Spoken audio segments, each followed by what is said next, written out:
My wife's billionaire boss just paid $350,000 for my baby's heart surgery while I was sitting in the hospital waiting room with stained work boots and $45,000 I had killed myself to save. I thought Chloe and I were fighting this battle together. I thought the 80-hour work weeks and the endless night shifts were my duty as a father. But the money from her boss was not a charitable gift. It was a purchase. Because as I stared at the text message lighting up my wife's unlocked phone, I realized the baby I had been breaking my back to save was never mine to begin with. My name is Tom Gallagher.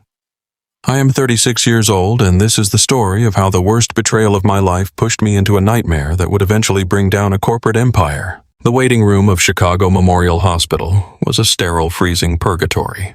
Fluorescent lights buzzed overhead, casting a sickly, pale glow over the cracked vinyl chairs. I had been awake for 36 straight hours.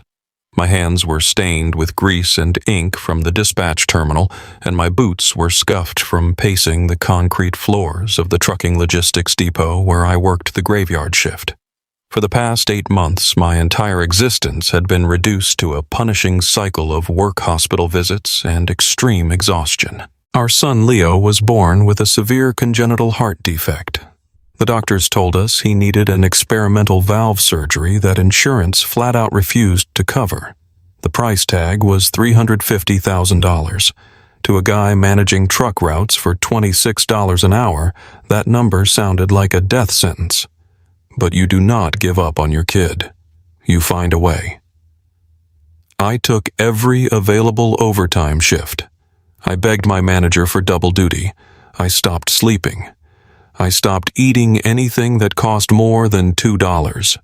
I saved $45,000 in 8 months. It was a drop in the bucket, but I was proud of it. I thought I was being the provider my family needed. Chloe sat in the chair across from me, looking like she belonged in a completely different world. She was 34, a high-end corporate event planner who managed galas for Chicago's elite. Even now, while our 8-month-old baby was hooked up to monitors in the intensive care unit down the hall, she wore a tailored designer blazer and perfect makeup. The contrast between us had never been more obvious. I looked like a homeless man who had wandered in off the street. She looked like she was waiting for a board meeting to begin. "I need coffee," she announced, her voice tight and impatient. She did not look at me. She had barely looked at me for months. "Get me a black coffee, please," I said, rubbing my burning eyes. She sighed heavily, standing up and smoothing the wrinkles from her skirt. "I am only going to the machine down the hall, Tom. I am not a waitress." She walked away, the sharp click of her heels echoing down the linoleum corridor. I watched her go, a heavy knot of resentment tightening in my stomach. She left her purse on the chair, her phone resting on top of it. I leaned my head back against the cold cinder block wall and tried to calculate how many more shifts I would need to work to hit $50,000.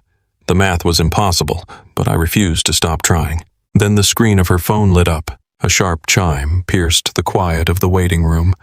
I did not mean to look. I was just tired, staring blankly ahead. But the bright notification caught my eye. The name at the top of the screen was Richard Sterling. Richard was the chief executive officer of the firm Chloe worked for. He was a ruthless, ultra-wealthy venture capitalist who owned half the commercial real estate in downtown Chicago. I had met him twice at company holiday parties. Both times he had looked at my cheap suit and work boots with a smirk that made me want to punch him in his perfectly capped teeth. Chloe always defended him. She told me I was just insecure and that Richard demanded excellence from his team. She said her late-night meetings and weekend business trips with him were absolutely necessary for her career. I believed her because I trusted my wife. I believed her because I was too busy working night shifts to see the truth right in front of my face. I leaned forward, my exhausted brain struggling to process the words illuminating the screen. The text message read exactly like this. "How is my son transferring the money to your private account now?" My heart stopped. The buzzing of the fluorescent lights faded into absolute silence. The air in the room felt suddenly too thin to breathe. I stared at the words, reading them over and over until the letters blurred together. is my son. My son. Not your son. Not our son. My son. A cold, paralyzing dread washed over me instantly, followed by a surge of adrenaline so violent it made my hands shake. Everything snapped into terrifying clarity.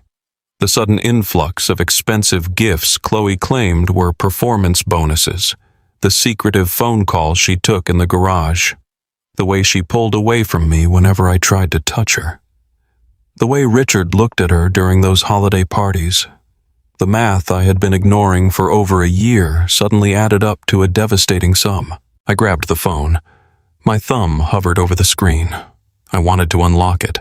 I wanted to tear through every message, every photo, every lie she had carefully constructed while I was freezing on a loading dock to pay for our life. Before I could swipe the screen, the sharp click of her heels returned. Chloe rounded the corner holding 2 paper cups of coffee.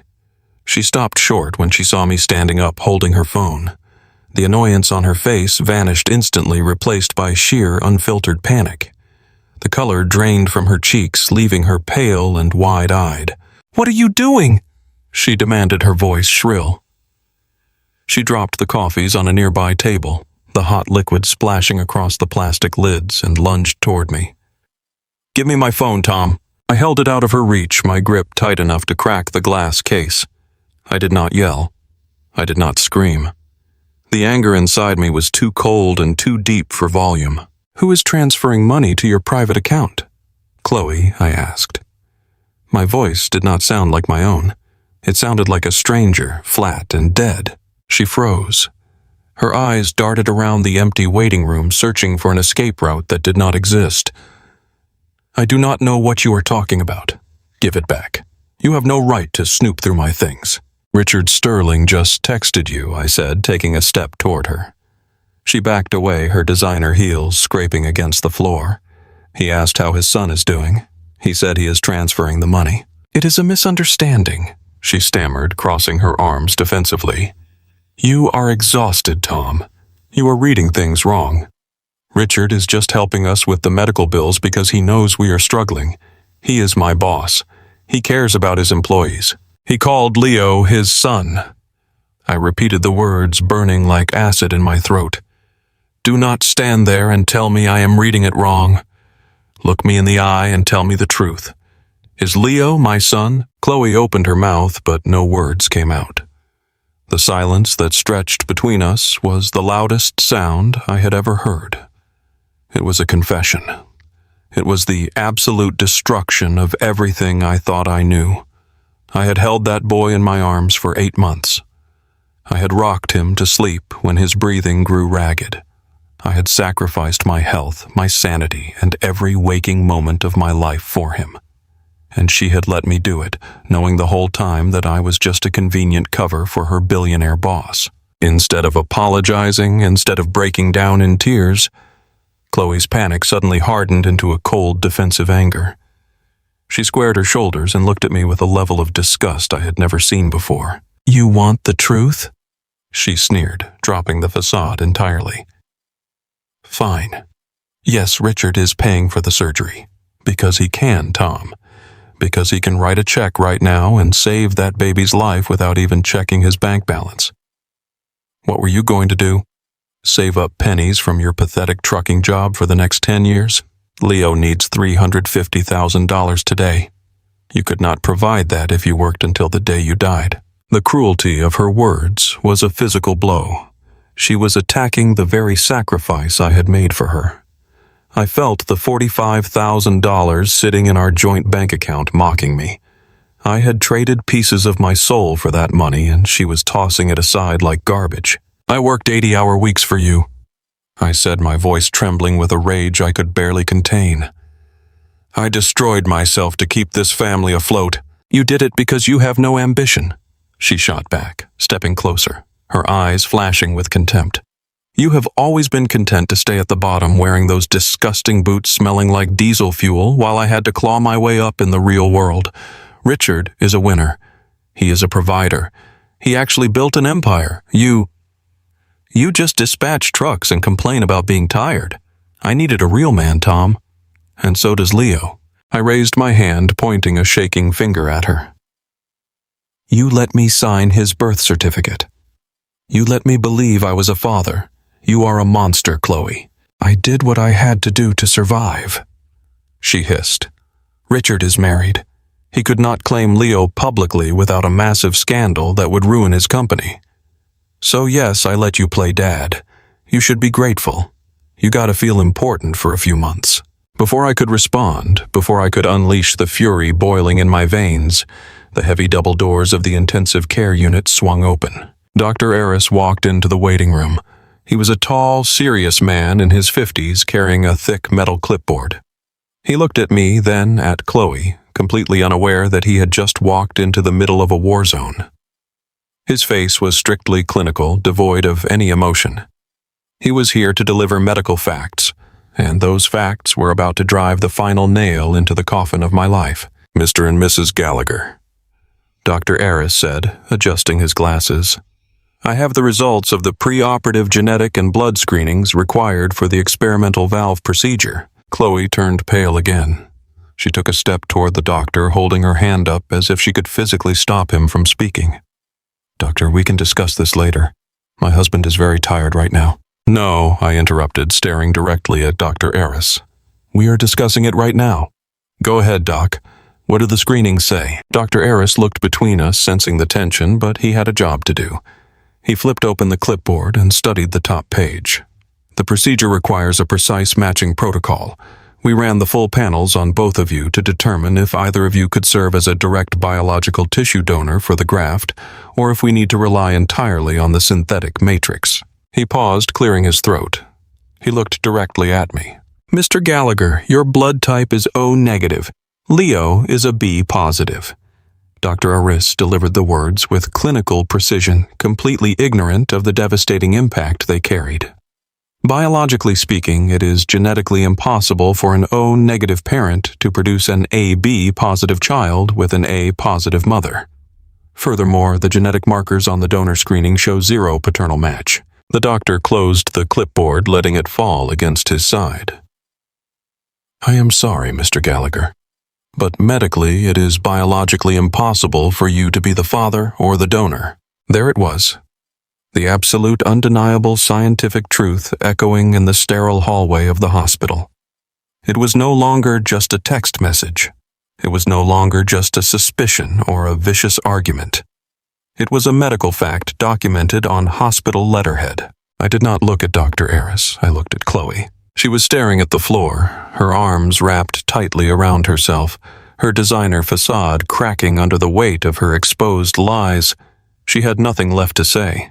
The betrayal was absolute, immediate, and completely unforgivable. I had spent my entire adult life trying to be a good man. I had played by the rules. I had worked the night shifts, paid the bills, supported my wife's career, and loved a child with every ounce of my being. And my reward was to be used as a convenient idiot by a billionaire who wanted to hide his affair and a wife who valued money more than basic human decency. I dropped her phone onto the plastic chair. It landed with a dull thud. You have your rich boss, I said, my voice eerily calm as the shock began to harden into something dangerous and cold. You have his money. You have your real man.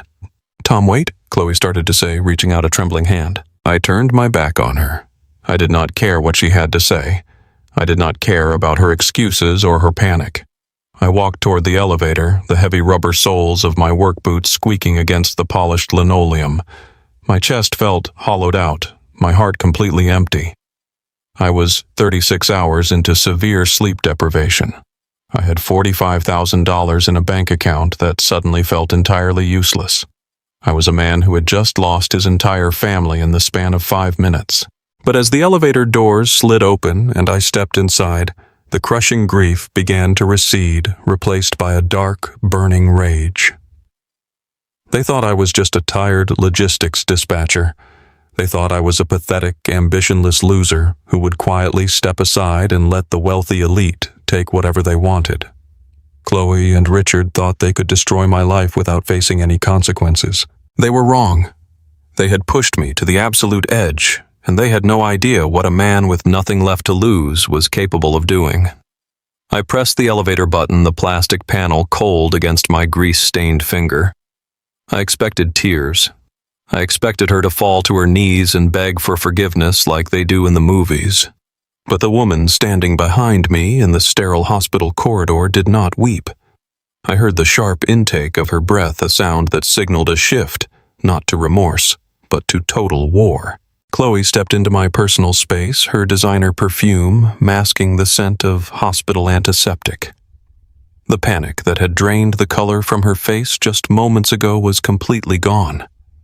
In its place was a hardened, calculating mask that terrified me more than the betrayal itself. She did not look like a mother whose child was in intensive care. She looked like a corporate executive preparing to fire a low-level employee. "Are you just going to walk away, Tom?" she demanded, her voice echoing off the linoleum floor. "Are you going to play the victim like you always do?" I slowly turned around. My brain, functioning on zero sleep and sheer adrenaline, struggled to process the sheer audacity of her tone. "You lied to me for a year," I said, my voice dangerously flat. "You used me to fund a life you were building with another man. You let me love a child that was never mine. There is no playing the victim, Chloe. You are a monster." She scoffed, a harsh, ugly sound that made a passing nurse stop and stare. "Please," she hissed, crossing her arms defensively and lifting her chin. "Stop pretending you were some grand martyr. You worked night shifts at a logistics depot. You managed truck routes for $26 an hour.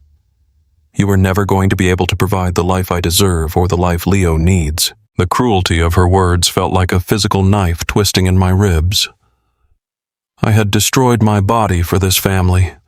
I had given up every dream, every weekend, every hour of rest. I worked 80-hour weeks. I whispered, stepping toward her, my hands shaking with a rage I could barely contain. I saved $45,000. I starved myself so you could buy those expensive tailored suits for your gala events. I bled for this family. And it was never enough, she fired back, her eyes flashing with a cold, unyielding superiority. $45,000 is pocket change in the real world, Tom. Richard paid $350,000 with a single text message. That is what a real man does. He provides. He does not scrape by on overtime pay and complain about his back hurting. I needed a partner who was going forward, not a blue-collar dispatcher anchored to the bottom of the food chain. She took a step closer, lowering her voice into a vicious whisper. "Do you know how humiliating it was to bring you to those company dinners, watching you try to make conversation with men who control entire industries while you smelled like diesel fuel and cheap soap? You were just convenient while I figured out my next move. You were a placeholder, Tom. Nothing more." I stood frozen.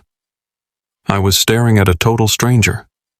The woman I had married, the woman I had sworn to protect and cherish, had viewed my ultimate sacrifice as nothing more than a pathetic inconvenience. I wanted to scream. I wanted to punch the cinder block wall until my knuckles shattered. Before I could even form a response, the heavy metal doors at the end of the corridor slid open with a soft, mechanical hiss. The atmosphere in the hallway changed instantly. The ambient noise of the hospital seemed to vanish, replaced by the heavy, rhythmic thud of expensive leather shoes against the floor. I turned to look. Richard Sterling was walking toward us. He did not look like a man visiting a sick child in a hospital. He looked like a billionaire stepping out of a private jet to finalize a hostile takeover. He wore a custom-tailored charcoal suit that probably cost more than my entire yearly salary. A platinum watch gleamed on his wrist, and his silver hair was perfectly styled. He radiated an arrogant, untouchable authority. He was flanked by two massive men in dark suits who moved with the quiet, dangerous grace of private security. Trailing slightly behind him was a thin, sharp-featured man carrying a thick leather briefcase. Richard stopped a few feet away from me. He did not look at Chloe. He looked directly at my stained work boots, letting his gaze slowly travel up my grease-marked jeans, my faded flannel shirt, and finally resting on my exhausted, sunken eyes. A small, mocking smile touched the corners of his mouth. "Tom," Richard said, his voice smooth and dripping with condescension, "you look terrible.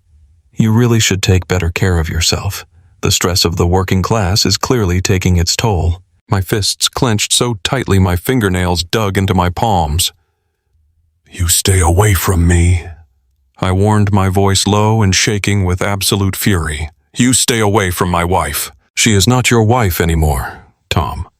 Richard replied smoothly, adjusting his silk tie with absolute calm. And he is certainly not your son. He is mine. And now that the medical screening has forced our hand, the charade is over. Richard stepped forward, invading my space, looking down his nose at me. You served your purpose. You provided a nice, quiet suburban cover while Chloe and I finalized our plans. It was quite amusing, actually, watching you play the devoted father at those holiday parties, completely oblivious to what was happening right in front of your face.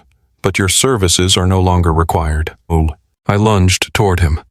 I did not care about the consequences. I did not care about his money or his power. I just wanted to wipe that arrogant smirk off his face and make him feel a fraction of the pain ripping through my chest. Before I could close the distance, the two massive security guards stepped in front of Richard, forming an impenetrable wall of muscle. One of them shoved me hard in the chest with both hands. The force sent me stumbling backward. My heavy boots slipped on the polished linoleum floor, and I crashed into the wall, the breath knocking out of my lungs with a sharp gasp. Tom, stop making a scene, Chloe snapped from behind Richard, her voice thick with embarrassment and disdain. You are acting like a lunatic. People are watching. Richard chuckled softly, stepping around his guards to look down at me as I leaned against the cold cinder block wall, trying to catch my breath. See, this is exactly what I mean, he said, shaking his head in mock pity. You are unstable. You are exhausted, erratic, and clearly prone to senseless violence. It is exactly why we took the necessary legal precautions. He snapped his fingers without looking back. The thin man with the briefcase stepped forward immediately. He did not introduce himself. He simply reached into the leather bag and pulled out a thick stack of legal documents bound in a heavy blue folder. Mr. Gallagher, the man said, his voice entirely devoid of emotion, sounding like a machine reading a script. My name is Arthur Vance. I am the lead family law attorney representing Mr. Sterling and soon-to-be Miss Chloe Sterling. He thrust the documents against my chest. Instinctively, I brought my hands up and grabbed them before they fell to the floor. The paper felt heavy, carrying the weight of my impending doom. You have just been served with an emergency ex parte restraining order. The lawyer continued his words, rattling off with surgical precision. Signed by a Cook County judge 45 minutes ago.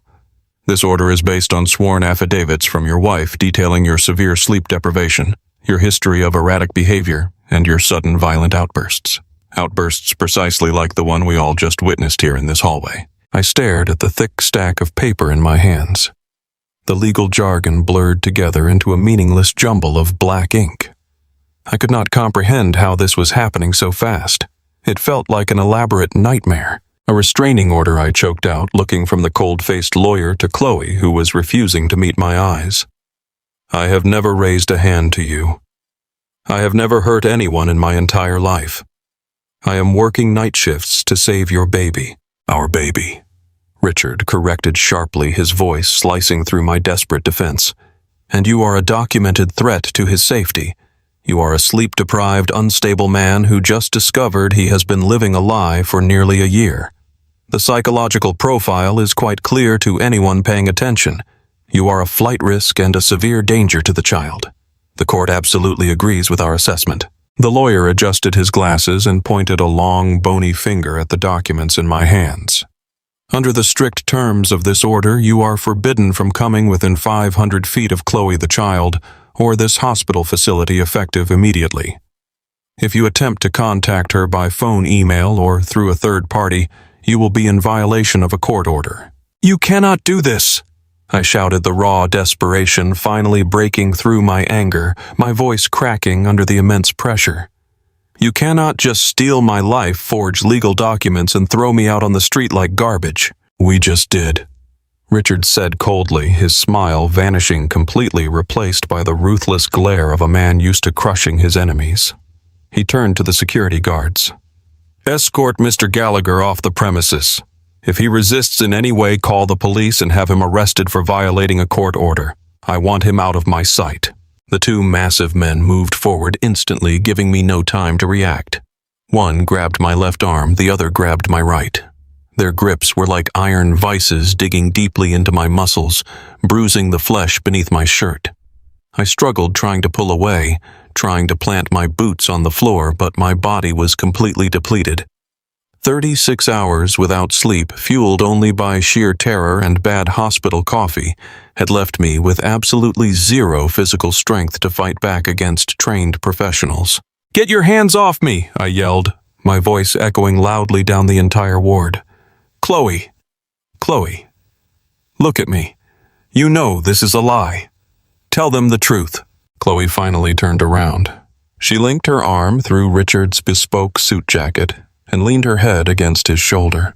She looked at me with absolutely zero sympathy. She did not even flinch as the guards began to drag me backward down the hallway. "You should leave, Tom," she said quietly. "It is over." The walk of shame through Chicago Memorial Hospital was a blur of absolute humiliation. The guards did not walk me gently. They practically carried me, my heavy work boots dragging uselessly across the polished floor. We passed the nurses' station where I had begged for updates just hours before. Nurses stepped out of the way, clutching clipboards tightly to their chests. Doctors stopped in their tracks, staring at the crazed, disheveled man being forcibly removed from the pediatric intensive care unit. I saw the judgment in their eyes. They did not see a heartbroken, betrayed father who had just lost everything he loved. They saw a threat. They saw the violent, erratic, blue-collar worker the billionaire's lawyer had painted me to be. I was a disruption to their sterile environment. I stopped struggling by the time we reached the massive main lobby. The fight had drained completely out of my bones, leaving behind a cold, hollow vacuum in my chest. I let them march me past the security desk and through the sliding glass doors. The moment we crossed the threshold, the brutal Chicago weather hit me like a physical blow. It was pouring rain, the kind of freezing, relentless autumn downpour that felt like tiny shards of ice slicing into your exposed skin. The sky above the city was a bruised, dark gray, matching the absolute desolation tearing through my mind. The guards shoved me forward one last time, releasing their iron grips simultaneously. I stumbled down the concrete steps of the hospital entrance, unable to catch my balance. I landed hard on my knees in a deep puddle of freezing water. The blue folder burst open and the legal documents scattered across the wet pavement, the black ink already beginning to bleed and run under the heavy, punishing rain. "Do not come back! Gallagher?" One of the guards shouted over the roar of the storm standing under the dry awning of the hospital entrance. "Next time you leave in the back of a police cruiser in handcuffs." The automatic doors slid shut behind them, sealing me out in the cold. I knelt there on the rough pavement for a long time. The freezing rain soaked through my thin flannel shirt in seconds, chilling my skin to the bone. My heavy work boots were instantly filled with icy water. I stared at the ruined restraining order floating in the dirty puddle next to my trembling hands. 36 hours ago, I was a father. I was a husband. I had a home, a purpose, and a family I was willing to sacrifice my own life for. I had a reason to wake up every day and face the grueling hours at the dispatch terminal. Now I was kneeling in the freezing rain outside the hospital where the child I loved with all my heart was fighting for his life. I had no wife. I had no son. My bank account held the $45,000 I had killed myself to save, but I knew with absolute certainty that Richard and his ruthless lawyers were already moving to take that away from me too. They would drain me dry to ensure I could never fight back. I looked down at myself. My clothes were stained with grease, sweat, and dirt. My hands were rough, scarred, and calloused from years of hard labor. I had absolutely nothing in my pockets except my car keys and a cheap leather wallet holding a few crumpled dollar bills. They had stripped me of my dignity, my family, and my legal rights in less than 20 minutes. They had ambushed me with a level of calculated cruelty I did not know existed in the real world. I slowly pushed myself off the wet pavement. My muscles screamed in protest, every joint aching from extreme exhaustion and the biting cold. I gathered the soaked, ruined legal papers, crushing the soggy mess in my fist. They thought they had broken me. They thought throwing me into the freezing storm with nothing but the clothes on my back would make me crawl away and disappear into the shadows. Richard Sterling believed his billions made him an untouchable god, and Chloe believed her betrayal was simply the necessary cost of upward mobility. They had completely destroyed the man I used to be. But as I walked away from the hospital entrance, leaning my tired body into the freezing Chicago storm, a new kind of clarity began to take hold. The loving, sacrificing father was dead. The compliant, hard-working husband was gone. What they had left behind was a man with absolutely nothing left to lose. And a man with nothing to lose is the most dangerous force on earth. The freezing rain hammered against the windshield of my worn-out Ford Explorer like handfuls of gravel. The heater was broken, blowing nothing but frigid air into the cabin, but I barely felt the cold. My hands gripped the steering wheel so tightly my knuckles were completely white. Every muscle in my body trembled, fueled by a toxic mixture of adrenaline, absolute betrayal, and 36 hours of sheer sleep deprivation.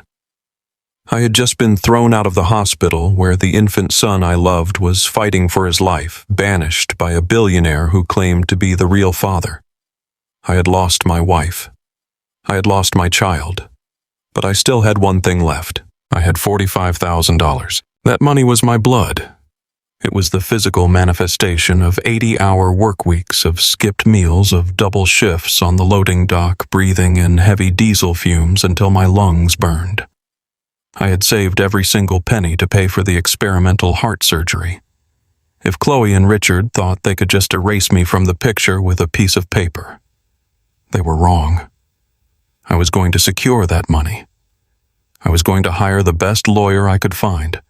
I was going to fight the restraining order and demand a proper paternity test. I needed that cash to launch a war, and I was not going down without a fight. I pulled into the parking lot of the First Chicago Bank branch just as the morning commuters were grabbing their coffees. The sky was a bruised purple-gray, matching the absolute desolation in my chest. I killed the engine, wiped the freezing rain from my face with the sleeve of my grease-stained flannel shirt, and marched toward the glass double doors. The warmth of the bank lobby hit me instantly. It was quiet, peaceful, and smelled like expensive air freshener and fresh carpet. The contrast between this calm environment and the violent storm raging inside my head made me dizzy. I walked straight past the velvet ropes to the first available teller. She was a young woman with a polite, professional smile, wearing a neat blue blazer. She looked at my soaked clothes, my scuffed work boots, and my hollow eyes with a brief flash of concern before masking it with customer service training. "Good morning, sir. How can I help you today?" she asked, her voice completely even. "I need to withdraw all the funds from my joint savings account," I said, trying to keep my voice steady. My throat felt like it was lined with broken glass. "I need a cashier's check for the entire balance. $45,000. I pulled my wet leather wallet from my back pocket and slapped my driver's license onto the polished marble counter. The teller took the license, her fingers avoiding the damp edges. "Certainly, Mr. Gallagher. Let me just pull up your account profile." She typed on her keyboard. The soft, clacking sound seemed to echo in the quiet lobby. I stood there shivering, watching the reflection of the computer screen in her glasses. I was already calculating my next moves. I knew a guy down at the logistics depot whose brother was a decent family lawyer.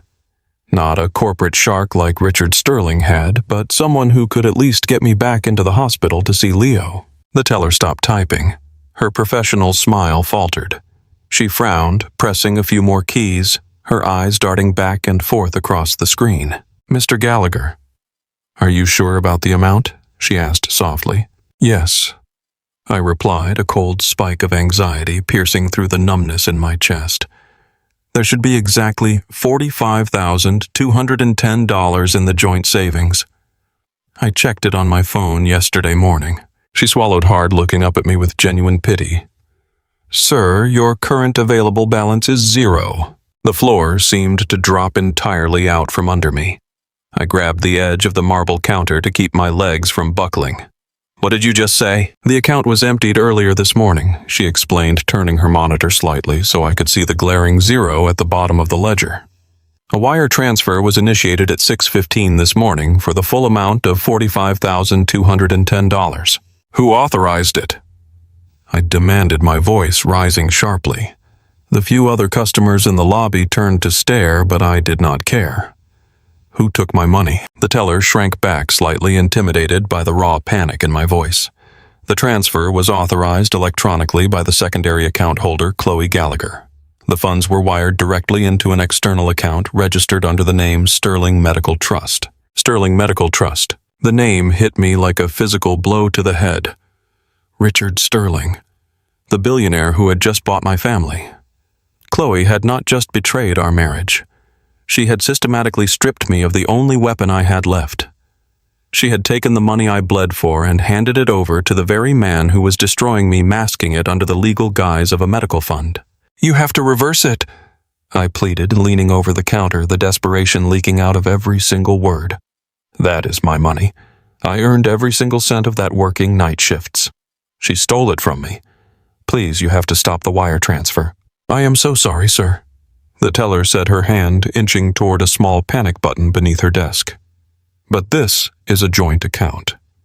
Both parties have equal and full legal rights to withdraw or transfer any amount at any time without the other person's consent. The wire has already cleared the Federal Reserve. There is absolutely nothing the bank can do to reverse a legally authorized transfer." I backed away from the counter, my breath coming in short, ragged gasps. I was suffocating. They had planned this entire execution. While I was sitting in the hospital waiting room, starving and exhausted, Chloe was using her phone to drain my life savings into Richard's offshore accounts. I turned and sprinted out of the bank, bursting through the heavy glass doors back into the freezing rain. I ripped my cell phone from my pocket. My hands were shaking so violently I dropped it twice onto the wet asphalt before I could punch in the numbers. I dialed the police. The emergency operator picked up on the second ring. 911. "What is your emergency?" "I need to report a grand larceny," I shouted over the roar of the storm, pacing frantically beside my truck. "My wife just stole $45,000 from my bank account. She emptied my life savings and transferred it to her boss. I need an officer to arrest her.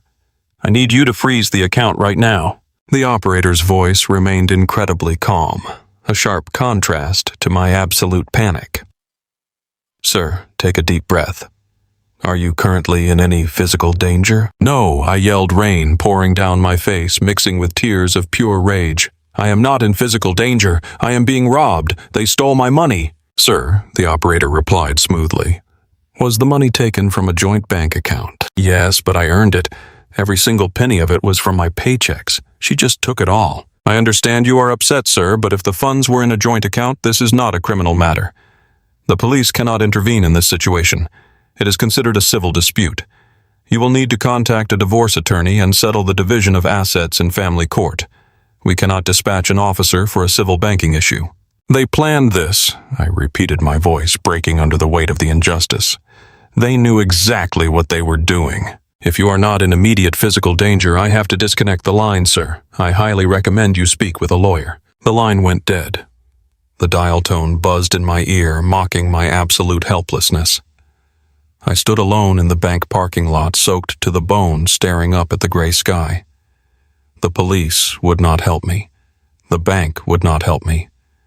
The law, it seemed, was only designed to protect people like Richard Sterling, people who could afford to manipulate the rules to crush anyone who stood in their way. I had nothing, no money, no lawyer, no leverage. But I still had a home, the house we had bought 5 years ago in the quiet suburbs of Oak Park. My name was on the deed. It was my sanctuary. If I was going to fight this war, I needed a place to regroup. I needed to get my financial documents, my spare clothes, and whatever valuables I could find to pawn for legal fees. I climbed back into the freezing Ford Explorer, slammed the door shut, and turned the key. The drive to Oak Park took 40 minutes through the heavy Chicago traffic. Every red light felt like an eternity. My mind was a chaotic blur of rage and sheer disbelief. I kept picturing the house, the small 3-bedroom colonial with the blue shutters and the wraparound porch. I had painted those shutters myself. I had spent countless weekends fixing the plumbing, mowing the lawn, and building a beautiful nursery for a baby I had loved with my entire soul. It was the only tangible piece of my life that remained intact. I turned onto Elm Street, the tires of my truck splashing through deep puddles. I planned to go inside, pack a heavy duffel bag, and maybe sleep for 1 hour before figuring out my next move. I needed rest to think clearly. I needed to step inside my own walls and lock the world out. But as my house came into view, the last remaining pillar of my sanity completely collapsed. Parked squarely in my driveway, completely blocking the path to the garage, was a massive, brand-new black Range Rover. The windows were tinted dark, and the chrome trim gleamed even in the miserable gray light of the storm. It looked like a predatory beast sitting on my property. I slammed on the brakes, throwing the truck into park right in the middle of the street. I leaped out, ignoring the freezing rain, and marched up the concrete walkway. My blood was boiling. The rage had finally burned away the exhaustion. I marched up the steps of the porch and reached for the front door handle, my spare key already firmly in my hand. I shoved the key into the deadbolt. It slid halfway in and stopped. I pushed harder, jiggling the metal, trying to force it into the cylinder. It did not turn. The mechanism was completely different. The brass plating around the lock was shiny and new without the familiar scratches I had looked at every single day for 5 years. They had changed the locks. I stepped back, my chest heaving rain, plastering my hair to my forehead. I raised my heavy work boot and kicked the solid oak door. The sound echoed down the quiet suburban street. "Open the door!" I roared, slamming my fists against the wet wood. "Open my house. This is my property." The front door remained completely silent, unyielding. Then I heard the heavy, solid thud of a car door closing behind me. I spun around. The driver's side door of the black Range Rover was open. Richard Sterling was standing in my driveway. He was holding a large black umbrella over his head, completely shielded from the freezing downpour. He had taken off his suit jacket, wearing a tailored charcoal vest over a crisp white shirt. In his left hand, he held a thick, imported cigar, the glowing red tip standing out against the gloom of the storm. He took a long drag, exhaling a thick cloud of blue smoke that was immediately whipped away by the wind. He looked completely at ease, like a king inspecting a newly conquered territory. "Get off my property!" I snarled, taking a step down the porch stairs. My hands balled into tight fists. "I'm going to call the cops." Richard chuckled, a low, smooth sound that vibrated with absolute arrogance. He did not step back. He did not look intimidated. He looked deeply amused. "I wouldn't do that if I were you, Tom," Richard said, taking another drag from his cigar. "If you recall the restraining order you were served with less than 2 hours ago, you are legally forbidden from being within 500 feet of Chloe's primary residence." "This is my house!" I screamed, pointing aggressively at the porch. "My name is on the mortgage. I pay the property taxes." "Your name was on the mortgage," Richard corrected effortlessly, his voice smooth and razor-sharp. Chloe's lawyer filed an emergency exclusive use petition this morning alongside the restraining order. Given your documented volatile behavior and the fact that you currently present a severe threat to her safety, the judge granted her temporary exclusive occupancy of the marital home. You are officially trespassing. He took a slow step forward, twirling the cigar between his manicured fingers. He looked at my soaked, shivering frame with an expression of pure pity, which was infinitely worse than hatred. "You really do not understand how the world works, do you, Tom?" Richard asked quietly. "You think because you work hard and play by the rules that you actually own anything. You don't. You only hold on to things until a man with real power decides he wants them. I decided I wanted Chloe. I decided I wanted my son raised in a proper environment. So I simply bought your life." I stared at him, the cold rain running into my eyes, blurring my vision. He had orchestrated every single detail. He had not just stolen my wife. He had systematically dismantled my entire existence in a matter of hours. "I want my money back," I demanded, my voice cracking, sounding weak even to my own ears. "That $45,000 is mine." The medical trust," Richard said, smiling thinly. "Yes, Chloe transferred her half of the marital assets into a protected trust for the baby. Very responsible of her. If you want to contest it, you are more than welcome to hire legal representation. He paused, taking another puff of his cigar, his eyes glinting with malice. But we both know you cannot afford a lawyer now. My legal team has already filed for a fast-track high-conflict divorce. We are going to bury you in so many injunctions, discovery requests, and civil motions that you will be spending the next 10 years trying to pay off the court fees. We will litigate you into absolute poverty. By the time we are done, you will not even be able to afford the gas in that pathetic truck of yours. I took another step down the stairs. The urge to lunge at him, to wrap my hands around his throat and squeeze until that arrogant smile disappeared forever was overwhelming. My muscles coiled, ready to strike. Richard saw the shift in my posture. He did not flinch. He simply nodded toward the Range Rover. The back door of the SUV opened, and the same two massive private security guards who had dragged me out of the hospital stepped out into the rain. They crossed their arms, staring at me with blank, violent eyes. "Go ahead, Tom." Richard whispered, his voice dropping to a dangerous purr. "Throw a punch. Assault me. Violate the restraining order right here in front of my security team. Give me the perfect excuse to have you locked in a county jail cell for the next 5 years. Please, make it easy for me." I stopped. The freezing rain soaked through to my bones, but the chill spreading through my chest was infinitely colder. He had me completely boxed in. If I fought back physically, I would be arrested, fulfilling his entire narrative that I was a violent, unstable threat. If I walked away, I was accepting defeat, leaving my home, my money, and my entire life in his hands. "You are a coward," I breathed, staring directly into his eyes.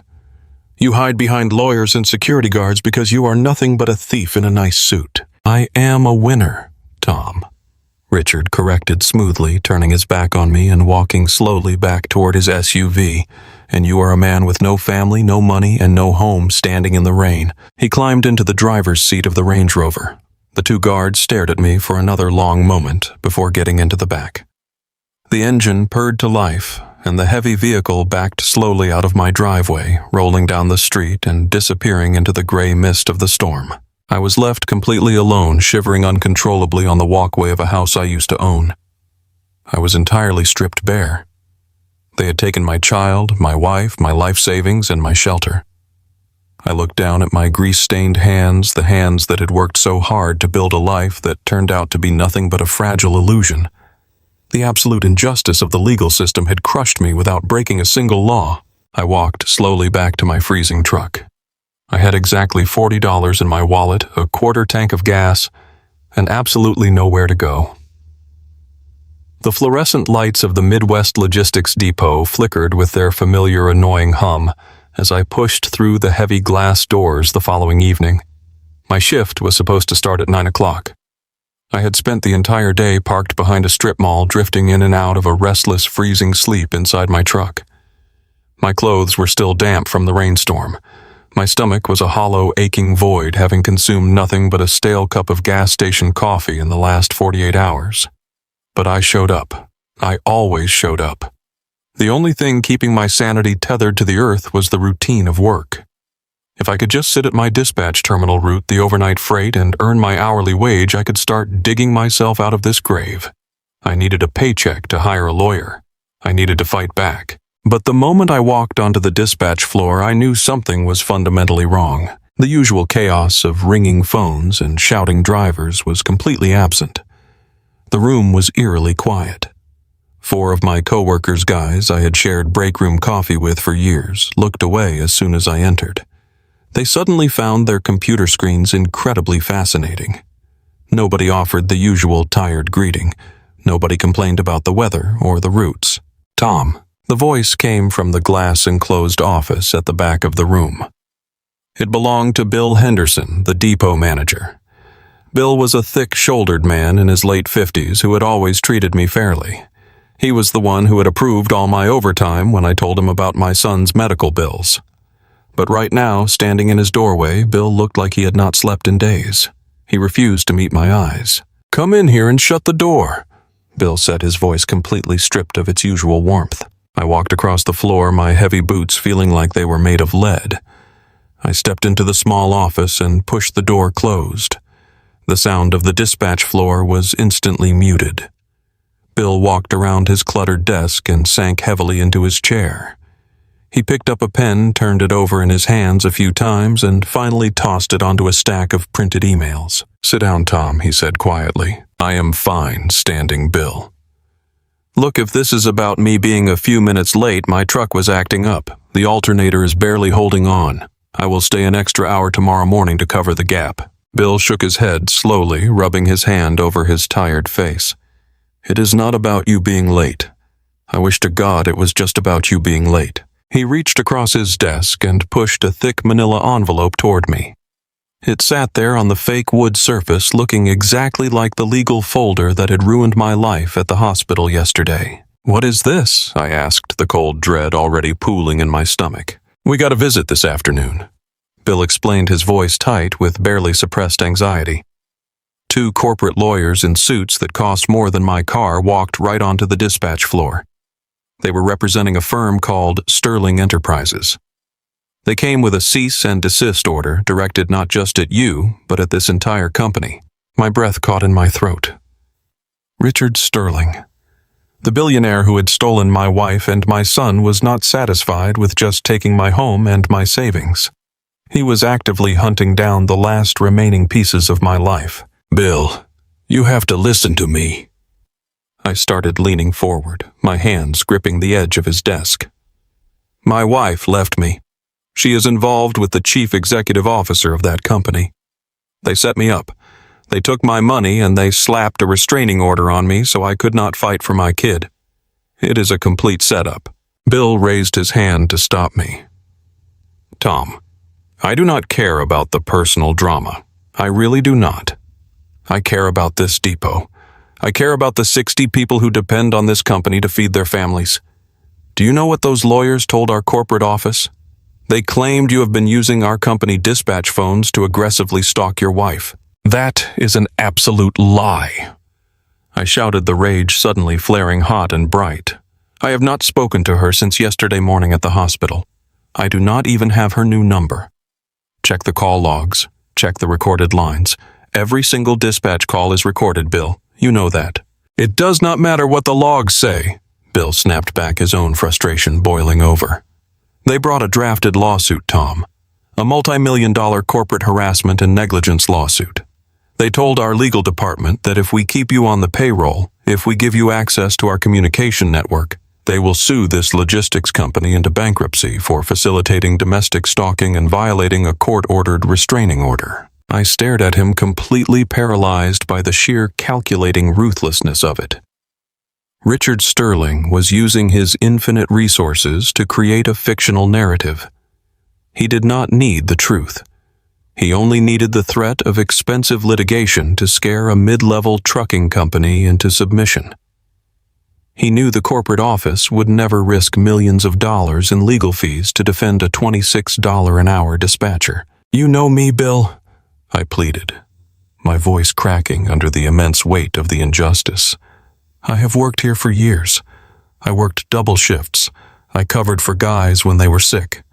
I did everything you ever asked me to do. You know I am not a violent person. You know I would never do what they are claiming." Bill finally looked up at me. His eyes were completely filled with pity, and I hated him for it. "I know you are a good guy, Tom.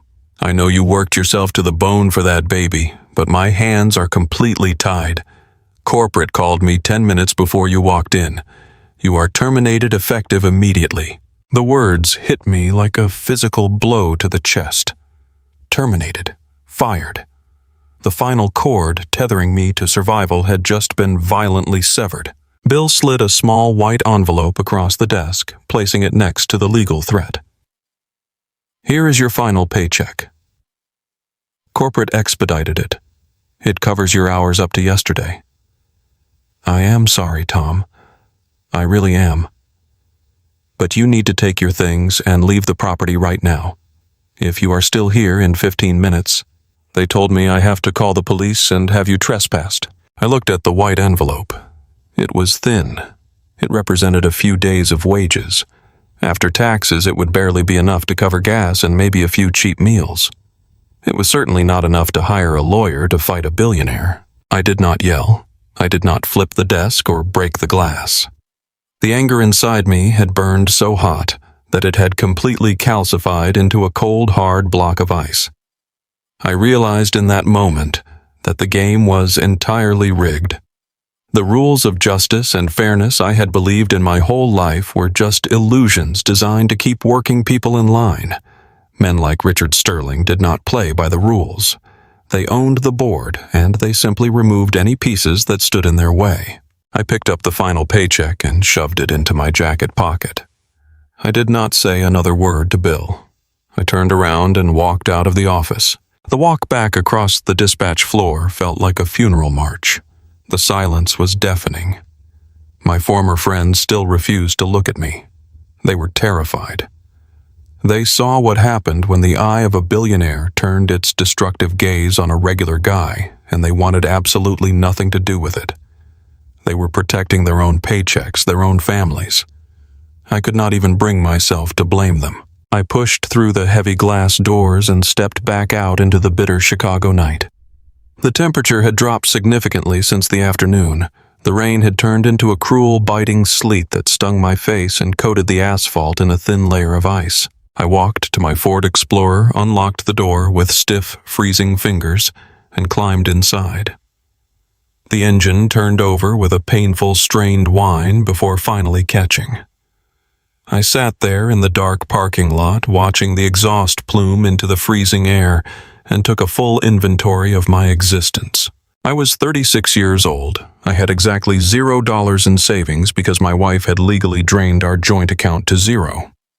I had no home because a judge had granted her exclusive occupancy of my house based on fabricated abuse allegations. I had no job because a team of corporate lawyers had terrified my employer with a massive lawsuit. My reputation was completely destroyed. I had lost the child I loved with all my heart, and I had a final paycheck in my pocket that might cash out to about $400 if I could find a place to cash it tomorrow. The total and absolute destruction of my life had taken less than 48 hours. I put the truck in drive and pulled out of the depot. I had no destination. I just drove. I navigated through the industrial sectors of the city, passing massive warehouses and darkened factories. The roads were slick and treacherous. The heater in my truck was completely dead, blowing nothing but freezing air against my shins. My clothes were not meant for winter survival. I was wearing a flannel shirt, a thin canvas work jacket, and denim jeans. By midnight, the sleet had turned into heavy snow. The city plows had not yet made it to the outskirts, and my balding tires were beginning to slide on the accumulating slush. I needed to stop before I crashed the only shelter I had left. I drove aimlessly until I saw the tall, dark spire of a church looming against the gray night sky. It was an old brick building situated at the end of a quiet suburban street surrounded by bare, shivering oak trees. The parking lot was large, empty, and partially shielded from the wind by a high brick wall. I pulled the Explorer into the darkest corner of the lot, parking beneath the branches of a massive tree to hide from the streetlights. I turned off the engine to conserve my precious quarter tank of gas. The silence of the car was immediate and oppressive. Within 20 minutes, the residual heat of the engine vanished completely. The internal temperature of the truck plummeted, matching the bitter, freezing reality of the Chicago winter outside. The windows quickly frosted over, sealing me inside a dark, icy metal box. The physical toll of everything I had endured finally caught up with me in a devastating wave. My stomach cramped violently, a sharp, twisting pain that radiated through my entire torso. I was starving. The severe sleep deprivation made my vision swim in the darkness, producing strange, creeping shadows in the corners of my eyes. My muscles spasmed uncontrollably from the cold. I reached into the back seat and pulled my work duffel bag onto my lap. I dug through the pockets until I found an old, faded moving blanket I kept for tying down cargo. It smelled like dust and engine oil. I wrapped it tightly around my shoulders, tucking the edges under my legs to preserve whatever body heat I could generate. I curled up on the torn driver's seat, pulling my knees to my chest. Every breath I took plumed into thick white fog. My teeth began to chatter a loud, constant clicking sound that filled the quiet cabin. As I lay there freezing, the psychological collapse began. The adrenaline that had sustained me through the hospital confrontation, the bank realization, and the firing finally burned out, leaving nothing but raw, agonizing grief. I thought about Leo. I remembered the exact weight of him in my arms when he would finally fall asleep after a difficult feeding. I remembered the soft smell of baby lotion on his neck. I remembered the promises I had made to him in the quiet hours of the night, promising that his dad would work as hard as it took to fix his little heart. I had believed I was his protector. I had believed that if I just sacrificed enough of myself, the universe would reward my hard work by letting my son live a healthy life. But the universe did not care about hard work. The universe, or at least the society we had built within it, only cared about leverage. Richard Sterling had leverage. He had the money to buy the medical care. He had the power to buy the lawyers. He had the influence to buy the legal narrative. I had played by the rules of the working class my entire life. I paid my taxes. I worked the overtime. I loved my wife. I honored my commitments. And my reward for being a decent rule-following man was to be stripped completely bare and left to freeze to death in a church parking lot while the people who destroyed me slept in warm beds. The injustice of it was a living, breathing monster tearing at my sanity. They had not just taken my family and my money. They had stolen my fundamental belief in human decency. Chloe had looked me in the eyes and called me ambitionless because I chose to work hard instead of manipulating others. She had justified her betrayal by worshipping the very wealth that was now being used to crush me. A tear escaped my eye, but before it could reach my jawline, the freezing air turned it icy cold against my skin. I wiped it away violently with the rough fabric of my jacket sleeve. I refused to cry. Crying was for victims, and I was absolutely done being a victim. I lay in the freezing darkness of the Ford Explorer, listening to the wind howl against the metal doors. My body was shutting down from the cold and the hunger, but my mind was growing sharper, forged in the absolute zero temperature of my new reality. I had hit the absolute bottom. There was nowhere lower to fall. I was a man with no family, no reputation, and no money. But as I stared at the frost forming on the inside of my windshield, I realized that having nothing meant I had nothing left to protect. They had taken away every vulnerability they could use against me. The loving father and the dedicated employee were dead frozen in this parking lot. What remained was something entirely different. I pulled the moving blanket tighter over my head to trap my breath. I needed to survive the night. I needed to wake up tomorrow, because tomorrow I was going to figure out how to navigate a world that operated on ruthlessness instead of rules. I was going to find a way to stand back up, and when I did, the people who put me in this freezing car were going to learn that a man with nothing to lose is the most dangerous force on earth. The morning sun did not bring any warmth to the church parking lot. It only illuminated the absolute nightmare my life had become.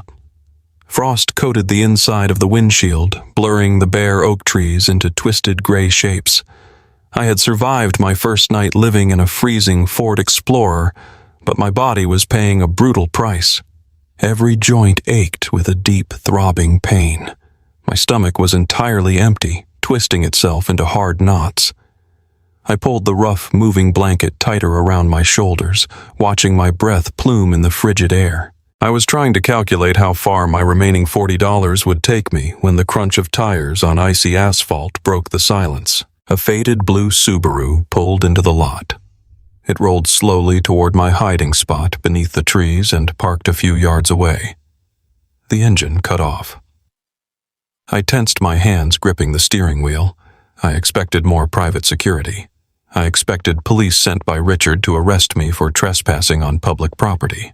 Instead, the driver door opened and a man in a worn corduroy jacket stepped out. It was David. David was Chloe's older brother. He was a high school history teacher who drove a 10-year-old car and spent his weekends grading papers at his kitchen table. He was the exact opposite of the wealthy, status-obsessed elite his sister desperately wanted to join. We had always gotten along because we understood the value of an honest day's work. David walked over to my truck, his breath visible in the cold morning air. He looked at my frost-covered windows, then at my pale, exhausted face, and his expression crumbled into pure grief. He tapped on the glass. I rolled the window down just enough to hear him. "Tommy," said, his voice thick with emotion. "Let me in, please." I unlocked the passenger door. David climbed inside, shivering as the freezing air of the cabin hit him. He looked around the cramped space at my duffel bag in the back seat and then at me. "I am so sorry," he whispered, shaking his head. "I did not know they were going to do this. I swear to God, Tom, if I had known what she was planning, I would have warned you." I stared straight ahead at the frosted glass. "I know you did not know, David. You are a decent man. Your sister is something else entirely." David rubbed his face with his hands, looking infinitely tired. "She makes me sick, Tom.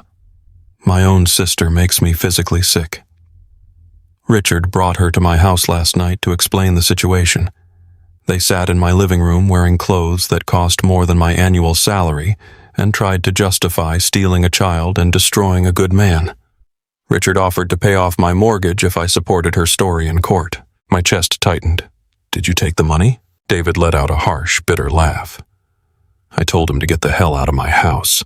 I told Chloe she was dead to me. But Tom, my defiance does not help you. I am a public school teacher. I have $3,000 in savings. I cannot hire a legal team to fight a billionaire. I cannot stop the restraining order. I cannot get you back into that hospital to see Leo. They have completely rigged the game, and I am powerless to stop it." "You do not have to apologize for not being rich," I said, my voice hoarse. "They took my money. They took my home. I am just trying to figure out how to survive until Tuesday." David reached into the deep pockets of his corduroy jacket.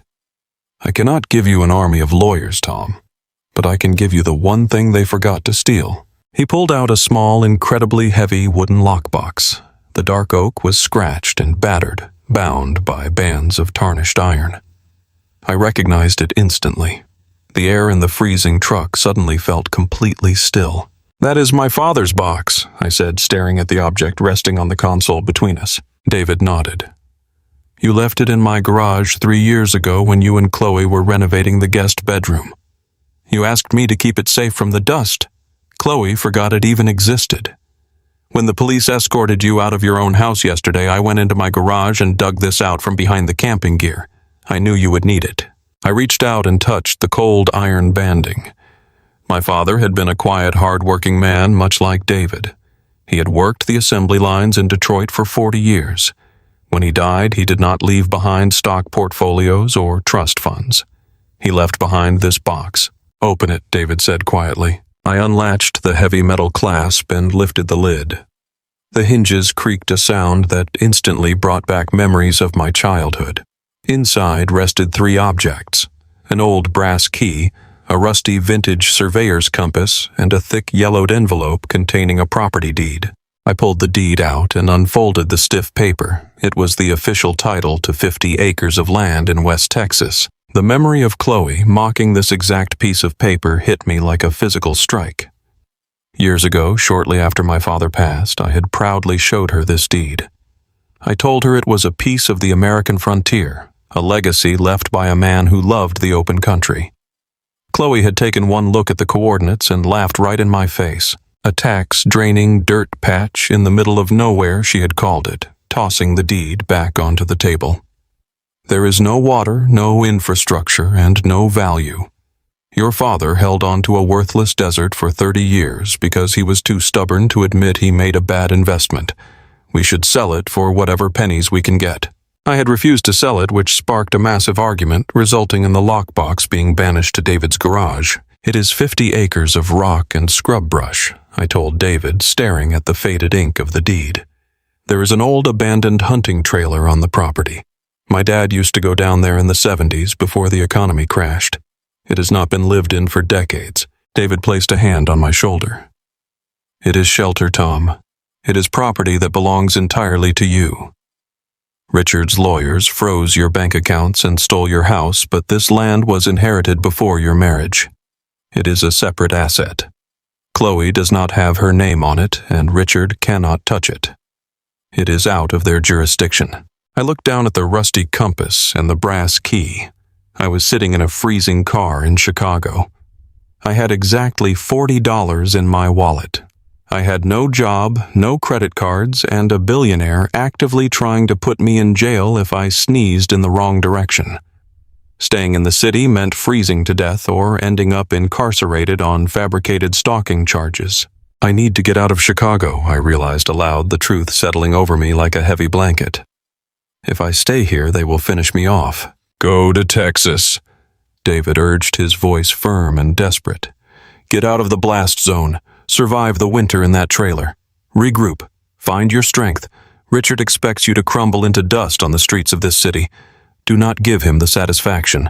Survive Tom, and when you are ready, you find a way to hit them back. I looked at David, the brother-in-law, who had shown me more loyalty in 5 minutes than my wife had shown me in 5 years. Thank you. David pulled a folded $50 bill from his pocket and pressed it into my hand.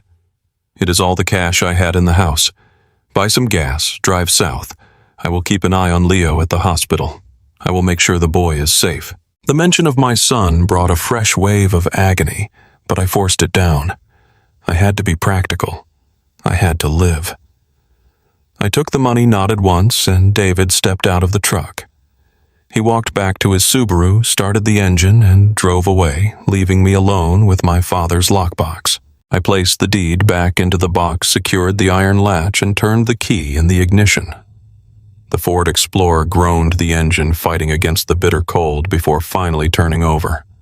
I blasted the broken heater, relying on the sheer friction of the engine to warm the cabin, and shifted into drive. I left the church parking lot. I did not look back. I pointed the truck south, merging onto the interstate, leaving the skyline of Chicago behind me. The drive to West Texas was a grueling, agonizing test of endurance. I was running on a terrifying combination of grief and adrenaline. I had $90 total to cover over 1,000 miles. I could not afford motels. I could not afford proper food. I survived on stale gas station crackers and tap water I filled in a plastic jug from highway rest stops. For 3 days I drove. The freezing sleet of Illinois gave way to the gray barren fields of Missouri, which eventually bled into the endless flat highways of Oklahoma. The truck rattled and shook, the transmission slipping whenever I pushed past 60 miles an hour. My back screamed in pain from sleeping across the front seats. My hands were permanently cramped around the steering wheel. Every mile that ticked by on the odometer was a mile further away from the hospital where Leo was fighting for his life. Guilt gnawed at my insides like a starving animal. I felt like a coward running away from a battle. But the cold logic of survival told me the truth. If I stayed in Chicago, I would be arrested for violating the restraining order, and a man sitting in a county jail cell cannot fight a billionaire. I had to secure a base. I had to find solid ground. By the evening of the 3rd day, the landscape had shifted entirely. The concrete overpasses and green fields were gone, replaced by the vast, harsh desolation of West Texas. The sky here was enormous, an unbroken dome of bruising purple and deep orange as the sun began to set. The earth was a flat expanse of cracked red dirt, limestone rocks, and twisted mesquite bushes. I turned off the main highway, following a crumbling 2-lane asphalt road for 40 miles. The road eventually turned into a gravel path, and then into a barely visible dirt trail cutting through the scrub brush. My truck bounced violently over the uneven terrain, the headlights cutting a narrow beam through the gathering darkness. According to the rusty surveyor compass and the coordinates listed on the deed, I was crossing the property line. The isolation was absolute. There were no street lights, no power lines, and no neighboring houses. There was only the howling wind sweeping across the barren plains. It was a place entirely forgotten by the modern world. It was exactly the kind of place a man goes to disappear. I drove for another 10 minutes until the headlights caught the dull gleam of corrugated metal. I parked the truck and stepped out into the biting wind. The air was dry and smelled of dust and sage.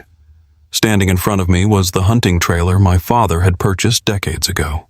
Calling it a trailer felt overly generous. It was a rectangular metal box sitting on cinder blocks. The exterior paint had completely peeled away, leaving behind a canvas of dark brown rust. The windows were small, covered with heavy wooden shutters that had warped from years of exposure to the brutal Texas sun. Weeds and thorny brush had grown wildly around the base, threatening to swallow the structure entirely. I walked up the rickety wooden steps which bowed dangerously under my heavy work boots. I pulled the old brass key from my pocket. My hands were shaking from the exhaustion of the drive and the sheer reality of my situation. I slid the key into the heavy padlock securing the door. The mechanism was stiff with rust. I had to force it, twisting with all my remaining strength until a loud crack echoed in the quiet desert. The padlock sprang open. I pulled the heavy chain away and pushed the door. The inside of the trailer was like stepping into a tomb. The air was incredibly stale, suffocatingly hot during the summer and freezing cold now. I clicked on my flashlight and swept the beam across the small space. It was exactly as my father had left it in the late 70s. A small rust-covered wood stove sat in the corner. A sagging cot was pushed against the far wall, the mattress covered in a thick layer of dust and mouse droppings. There was a tiny kitchenette with a hand pump sink and empty wooden cabinets. There was no electricity. There was no running water. The only source of heat would be chopping my own wood and feeding that ancient stove. I stood in the center of the rotting floorboards, the silence of the desert pressing against the thin metal walls. Chloe was right. It was a dirt patch. It was a completely worthless piece of barren land that offered absolutely nothing but hardship and isolation. She had laughed at this place because she measured value in luxury cars and penthouses. She measured worth by what could be shown off to society. I dropped my duffel bag onto the dusty floor. My legs finally gave out and I sank onto an overturned wooden crate in the center of the room. The reality of my collapse was absolute. 3 days ago, I was a husband and a father living in a warm suburban home in Chicago. I had a job. I had savings. I had a life. Tonight, I was a ruined man sitting in a dark, rotting metal box in the middle of a Texas wasteland, completely stripped of my dignity and my family. But as I sat there in the dark, gripping my father's wooden lockbox, a strange sense of clarity began to cut through the despair. Richard Sterling had taken everything that existed in his world. He had dominated the legal system, the financial system, and the corporate ladder. But this desolate land was not his world. Richard Sterling would not last 1 hour in this freezing, isolated trailer. He required a system to manipulate, and there was no system out here. There was only rock, dirt, and survival. I placed the brass key and the rusty compass on the small table next to me. I had survived the betrayal. I had survived the freezing church parking lot. I had survived the 1,000-mile drive. I would survive this desert too. I would learn to endure the harsh conditions of this worthless dirt patch. And in this complete isolation, far away from the billionaire and his lawyers, I was going to forge a plan to take my life back. The engine of my Ford Explorer gave one final agonizing shudder before dying completely. I was stranded. I pushed the heavy driver door open and stepped out onto the cracked earth of West Texas. The wind hit me instantly. It was not the freezing wet sleet of Chicago, but a dry, relentless force that felt like rough sandpaper scraping against my exposed skin. I looked around. There was absolutely nothing. No trees, no street lights, no buildings. Just an ocean of red dirt and twisted mesquite brush stretching out in every direction under a bruising purple sky. My boots crunched loudly on the gravel as I walked around to the front of the truck. The radiator was hissing softly, a thin trail of white smoke disappearing into the evening air. I had pushed the vehicle far beyond its limits to get here. I had driven for 3 days straight, fueled by nothing but tap water from rest stops and blind desperation. I pulled the worn property deed from my jacket pocket. The coordinates matched the faded numbers on the rusty metal post stuck in the dirt a few yards away. This was it. This was my grand inheritance. I folded the heavy paper and shoved it back into my pocket. The silence out here was heavy. It pressed against my eardrums, making the blood roar in my head. In Chicago, there was always noise, the hum of the logistics depot, the sirens in the distance, the sharp clicking of my wife walking across our hardwood floors. Now, I had nothing but the wind. I walked slowly up the slight incline to get a better view of the property. Every muscle in my legs burned from sleeping cramped in the driver's seat. My stomach was a tight, hollow knot of hunger. But the physical pain was nothing compared to the psychological absolute zero I was existing in. I had been stripped of my identity. I was no longer a father. I was no longer a husband. I was no longer a provider. I was just a man standing in a wasteland with $40 to his name. Over the ridge, I finally saw the shelter David had told me about. Calling it a hunting trailer was a profound exaggeration. It was a rectangular metal box propped up on decaying cinder blocks. The corrugated siding was heavily rusted, bleeding orange streaks down the walls. Weeds had grown wild around the base, choking the small set of wooden stairs that led to the front door.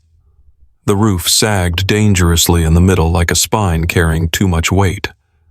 I walked toward it, my boots kicking up small clouds of red dust. This was my sanctuary. This decaying box was the only thing standing between me and freezing to death in the desert night. I climbed the 3 wooden steps. They bowed violently under my weight, threatening to snap. The front door hung slightly off its hinges, secured by a heavy iron padlock that looked older than I was. I pulled the brass key from my pocket. The key my father had left in that wooden lockbox. I slid it into the padlock. It resisted at first, the internal mechanisms frozen by decades of rust and neglect. I gripped the lock with my left hand and forced the key with my right, twisting until the metal dug into my palm. A sharp crack echoed in the silence as the lock gave way. I pulled the heavy chain through the latch and pushed the door open. The smell hit me first. A thick, suffocating mixture of animal droppings, stale air, and rotting wood. I coughed, pulling my shirt collar over my nose. The inside was a single small room. A sagging cot sat against the far wall, its mattress chewed apart by wild mice. A small potbelly stove sat in the corner, coated in a thick layer of dust. The kitchenette consisted of a single metal sink and a few wooden cabinets hanging crookedly from the wall. There were no lights. There was no electricity.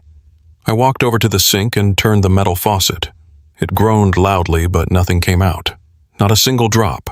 The pipes were completely dry. Panic is a quiet thing when you are entirely alone. It does not look like screaming or crying. It feels like a cold, heavy stone dropping into the bottom of your stomach. A human being can survive without food for a while. You can endure freezing temperatures if you have shelter. But you cannot survive without water. I checked the small plastic jug I had brought from the car. It was completely empty. The nearest gas station was 40 miles behind me on the highway, and my truck was currently dead. If I did not find a working water source on this property, I would not survive the week. I dropped my duffel bag onto the dusty floorboards. The sound echoed in the small, hollow room. I walked back outside to inspect the exterior. The sun was beginning to set, rapidly dipping below the flat horizon and casting long, dark shadows across the red dirt. The temperature was already dropping. I circled the trailer, searching for the main water line. In the back half, buried under a massive tangle of thorny brush, I found it. An old hand pump connected to a thick plastic pipe that ran directly into the hard earth. The pipe was heavily cracked, shattered by years of expanding ice and brutal summer heat. I traced the line with my fingers. The break was severe, but the main valve deep underground might still hold pressure. If I could dig down to the main connection, I might be able to bypass the shattered plastic and tap directly into the well. I searched the tall grass behind the trailer until my boot kicked something solid. It was an old rusted shovel. The wooden handle was splintered and weathered pale gray by the brutal sun. The metal spade was dull and pitted with rust, but it was solid. I picked it up, testing the weight in my hands. The irony of the situation did not escape me. Richard Sterling, the billionaire who had stolen my family, was probably sitting down to a catered dinner in a warm, luxury penthouse. My ex-wife Chloe was probably pouring a glass of expensive wine, celebrating her new life. And I was standing in the freezing Texas desert holding a rusted shovel, preparing to dig a hole in the dirt just to get a drink of water. I walked back to the broken pipe. I positioned the spade against the hard, baked earth and drove my heavy work boot onto the top of the metal blade. It barely scratched the surface. The ground out here was not like the soft, dark soil of the Midwest. It was a brutal mixture of clay and limestone baked into solid concrete by decades of drought. I raised the shovel and swung it downward like an axe. A small chip of dirt flew into the air. I swung again and again. The physical exertion was immediate and punishing. My hands, already blistered from gripping the steering wheel for 3 days, began to bleed. The splinters from the wooden handle dug deep into my palms. I did not stop. I could not stop. I channeled every ounce of rage, every ounce of betrayal into the shovel. I pictured Richard's arrogant face mocking my blue-collar clothes. I swung the shovel. I heard Chloe's voice telling me I was a pathetic loser who lacked ambition. I swung the shovel harder. The blade struck the earth with a rhythmic, violent thud. Sweat poured down my forehead, stinging my eyes despite the freezing wind whipping across my back. I was digging a trench. I was fighting for my absolute survival. An hour passed. Then 2. The desert night fell, completely enveloping the property in an ink-black darkness. I had retrieved the flashlight from my truck, propping it on a nearby rock to illuminate my workspace. The pale beam cast eerie dancing shadows against the rusted side of the trailer. My entire body was trembling from extreme physical exhaustion. My lungs burned with every breath, drawing in the cold, dusty air. My stomach cramped violently, punishing me for days of starvation. But the hole was getting deeper. I had dug nearly 3 feet down, following the broken plastic pipe toward the main valve. The dirt here was slightly softer, indicating there was indeed moisture somewhere below. I dropped to my knees, plunging my bare, bleeding hands into the loose dirt to clear it away. The cold earth packed under my fingernails. I was operating purely on primal instinct. The refined rules of civilized society, the legal documents, the corporate lawsuits, none of it mattered out here. The only thing that mattered was the dirt and the water. I grabbed the shovel again, preparing to break through the next layer of packed clay. I raised the heavy tool over my head and brought it down with all my remaining strength. A loud metallic clang shattered the quiet night. The vibration traveled violently up the wooden handle, shocking my arms and sending a sharp pain directly into my shoulders. The shovel bounced off whatever I had just hit. I dropped the tool, gasping for breath. I grabbed the flashlight and leaned over the edge of the 3-foot trench. At first I thought I had struck a large slab of limestone, but the color was wrong. It was dark, almost black against the red soil. I jumped down into the shallow hole and began tearing at the dirt with my bare hands. I scooped away handfuls of damp clay, tossing it over my shoulder. My fingers scraped against something cold, smooth, and unnaturally solid. It was metal, not a pipe, not a water valve. It was flat and heavy. I dug faster, my heart suddenly pounding with a strange new adrenaline. I cleared the edges, revealing a rectangular shape. It was a box. I gripped the sides and pulled, but it was anchored deeply in the earth. I grabbed the shovel and carefully dug around the perimeter, loosening the packed clay that had held it trapped for decades. Once the sides were clear, I reached down, grabbed the thick metal handles on either side, and heaved upward. The muscles in my back screamed in protest.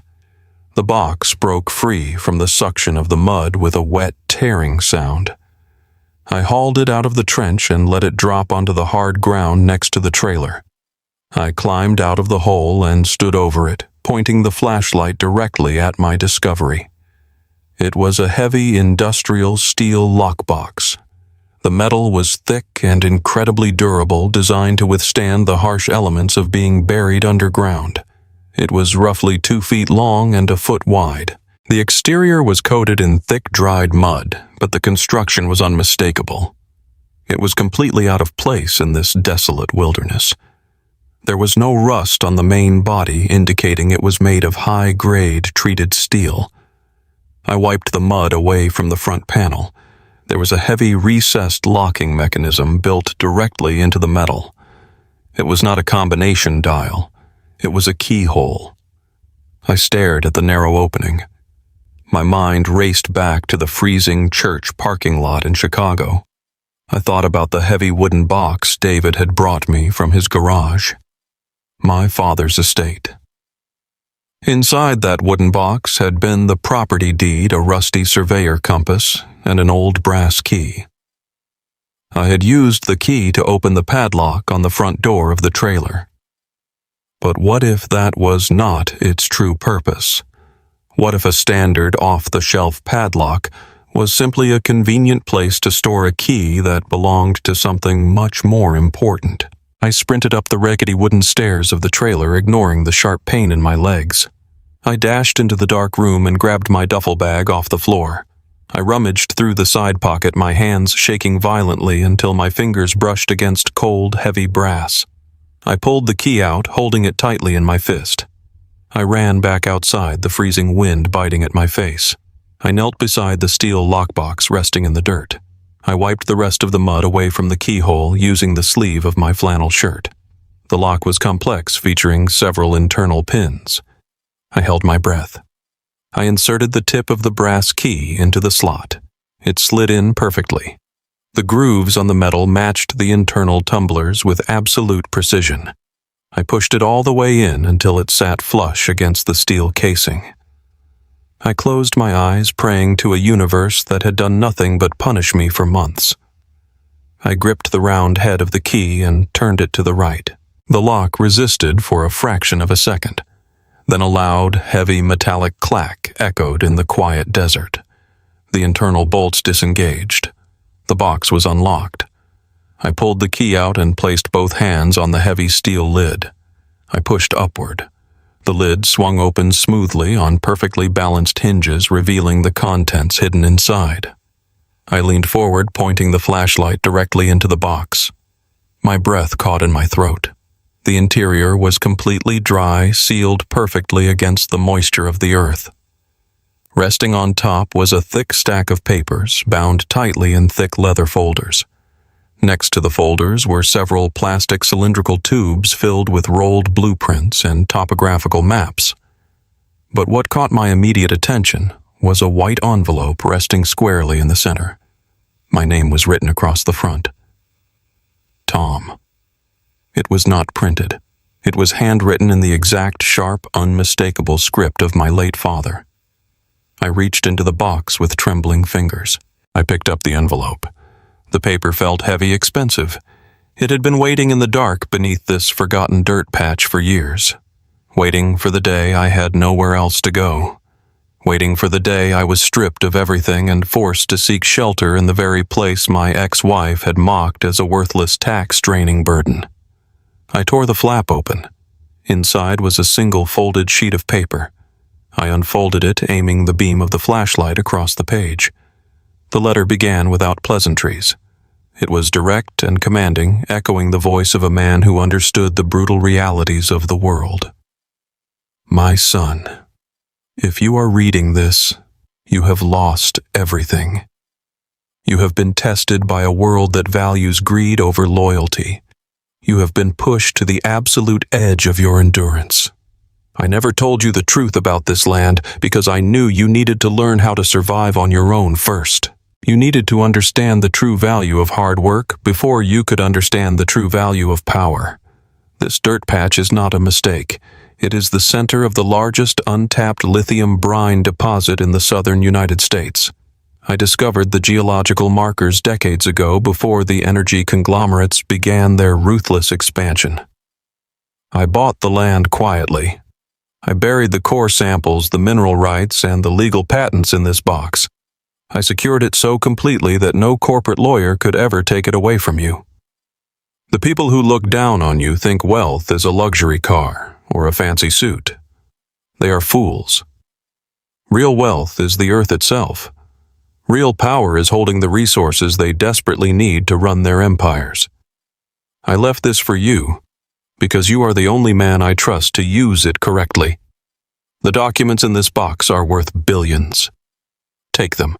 Hire the most ruthless legal team in the country, and take back your life. I sat back on the hard Texas dirt, my heart hammering violently against my ribs. I looked at the leather folders and the maps. My father had not left me a worthless piece of desert. He had left me an empire. He had orchestrated this entire scenario from beyond the grave, ensuring that the only way I could inherit the true family fortune was by hitting absolute rock bottom and refusing to give up. I looked up at the vast, dark sky stretching endlessly over the barren landscape. A slow, cold smile spread across my face for the first time in days. Richard Sterling and Chloe thought they had buried me. They thought they had sent me into exile to quietly disappear. They had no idea they had just handed me the keys to a kingdom. They wanted a war. And now I had the ammunition to destroy their entire world. The heavy steel lid of the lockbox swung upward on perfectly balanced hinges, and the entire world seemed to go completely silent. Outside the rotting wooden walls of the trailer, the Texas wind continued to howl across the desolate plains. But inside the dark room, I could not hear a single thing over the violent pounding of my own heart.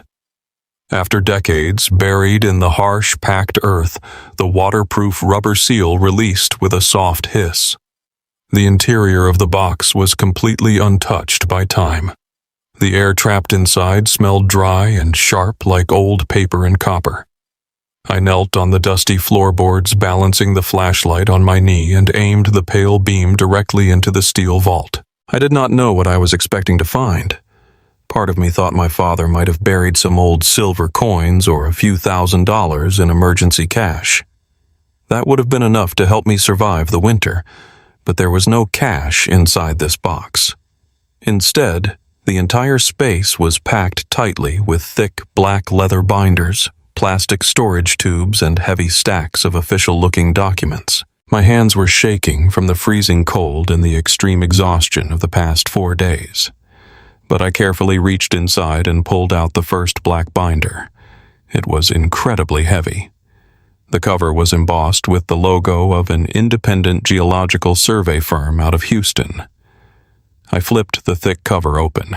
The pages inside were filled with incredibly dense technical data. There were hundreds of charts, graphs, and long columns of complex numbers.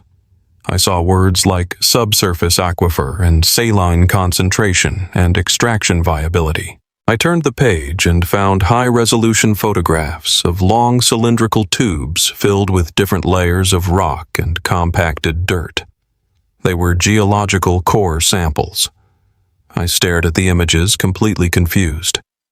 My father was a hard-working man who spent his life on assembly lines and in warehouses. He was not a geologist. He was not a man who spent money on deep earth core drilling.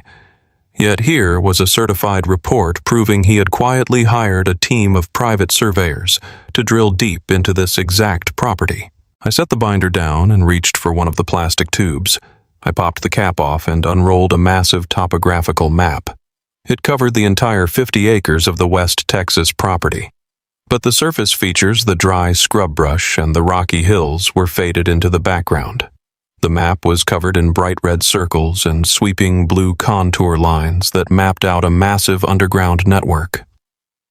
Right in the center of the map, my father had written a single chemical symbol in thick black marker. He had written the letters Li, lithium. My breath caught in my throat. I worked in logistics and supply chain management. I spent my days routing freight across the country. I knew exactly what lithium meant to the modern world. It was the absolute foundation of the global clean energy economy. Every electric vehicle battery, every smartphone, every massive grid storage facility on the planet relied entirely on lithium. It was the white gold of the 21st century, and the supply chains were stretched to their absolute breaking points. I dropped the map and frantically dug deeper into the lockbox. Beneath the remaining binders, resting completely protected at the bottom of the steel vault, was a thick white envelope. My name was written across the front in my father's familiar, steady handwriting. The sight of his script hit me with a wave of grief so powerful it nearly knocked the breath out of my lungs. I missed him so much. I missed the quiet strength he carried, and the way he always seemed to understand how the world truly worked. I wiped a layer of dirt from my hands onto my jeans and carefully opened the envelope. Inside was a letter written on heavy parchment paper. I unfolded it, holding it fully in the beam of the flashlight. "My son," the letter began. "If you are reading these words, it means you have finally opened the box. It also means you have likely hit a wall in your life so hard that this abandoned dirt patch was the only place you had left to go. I always knew a day might come when the world would try to break you down. Society has a very cruel way of punishing honest men. I am writing this to make sure they do not succeed." I adjusted my grip on the paper, my eyes scanning the words as fast as I could process them. "You always wondered why I refused to sell this barren land," my father wrote. "You remember how Chloe used to laugh at it, calling it a tax-draining burden. She saw nothing but dry dirt because she is the kind of person who only looks at the surface of things. She only values what she can show off to other people. But real wealth is never paraded around in the open. Real wealth is hidden deep in the ground, waiting for someone willing to dig for it. 30 years ago, I noticed strange salt deposits forming near the old well on the edge of the property. I did not talk about it. I quietly saved my money and hired an independent survey team from out of state to drill a few test cores. What they found beneath our land terrified them. Tom, this property sits directly above one of the largest untapped lithium brine aquifers in North America. The concentration of the brine is absolutely unprecedented. I stopped reading for a second and stared off into the dark corners of the freezing trailer. One of the largest untapped lithium deposits in North America. The sheer magnitude of that statement was impossible to fully comprehend. A deposit of that size was not just a lucky investment. It was a completely transformative, world-changing asset. I looked back down at the letter, the flashlight beam trembling in my hands. The survey team leaked the information my father explained in the letter. Within a month, representatives from 3 massive global energy conglomerates started knocking on our door in Chicago. They offered me pennies on the dollar trying to buy the land before I figured out what it was truly worth. When I refused their low offers, they changed their tactics. They threatened to tie the land up in endless litigation. They threatened to use eminent domain to force me out. They had armies of corporate lawyers who specialized in crushing regular people. They thought because I wore steel-toed boots and worked in a factory that I was stupid. They thought I would cave under the pressure of their money and their expensive suits. A sharp, bitter laugh escaped my lips. Richard Sterling, the billionaire who had just destroyed my life, was exactly the kind of man my father was describing. Men who believed their wealth gave them the absolute right to take whatever they wanted from the working class. But they did not know who they were dealing with. The letter continued. I played their game. I acted like a stubborn, foolish old man who just wanted to keep his hunting cabin. I legally transferred the property into a blind trust, creating a maze of paperwork that even their lawyers could not easily pierce. I buried the core samples, the geological reports, and the absolute proof of the lithium deposit in this steel box. And then I simply waited. The energy conglomerates eventually moved on, thinking the deposit was not worth the legal hassle. They left the land alone. I hid this from you, Tom, because you were not ready for it. If I had handed you a billion-dollar energy asset when you were in your 20s, those corporate sharks would have eaten you alive. They would have used your decent nature against you. You needed to learn how the world actually operates first. You needed to learn how to survive. I kept this completely hidden so that you could inherit it free and clear without any corporate vultures circling your life. I lowered the letter for a moment, letting the freezing air fill my lungs. My father had orchestrated this entire scenario from decades in the past. He had intentionally endured the mockery of my wife and the confusion of his own son just to protect this empire. He had absorbed the disrespect of the world because he knew the absolute truth of what he owned. I turned to the final page of the letter. Tom, if you are reading this now, it means the time for hiding is over. The documents in this box contain everything you need to prove the viability of the aquifer. You hold the missing puzzle piece for the clean energy pipeline in this country.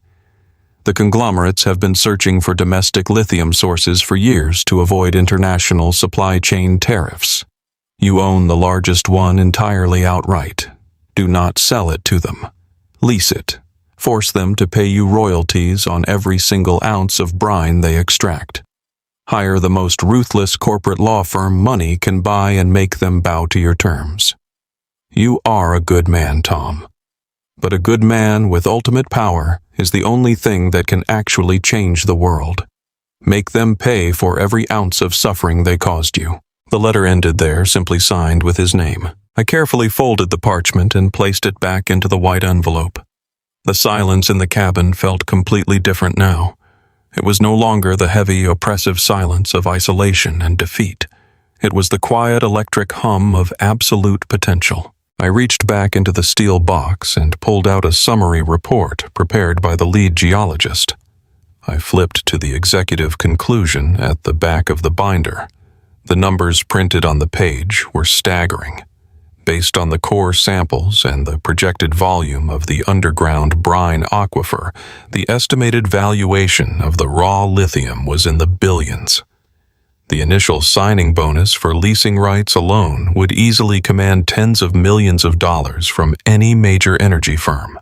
The absolute poetry of the situation washed over me, cutting through the freezing temperature of the room like a physical wave of heat. Less than a week ago, I was sitting in a hospital waiting room wearing stained work boots, agonizing over how I would ever pay a $350,000 medical bill to save the baby I loved. I had killed myself working double shifts for months just to save $45,000.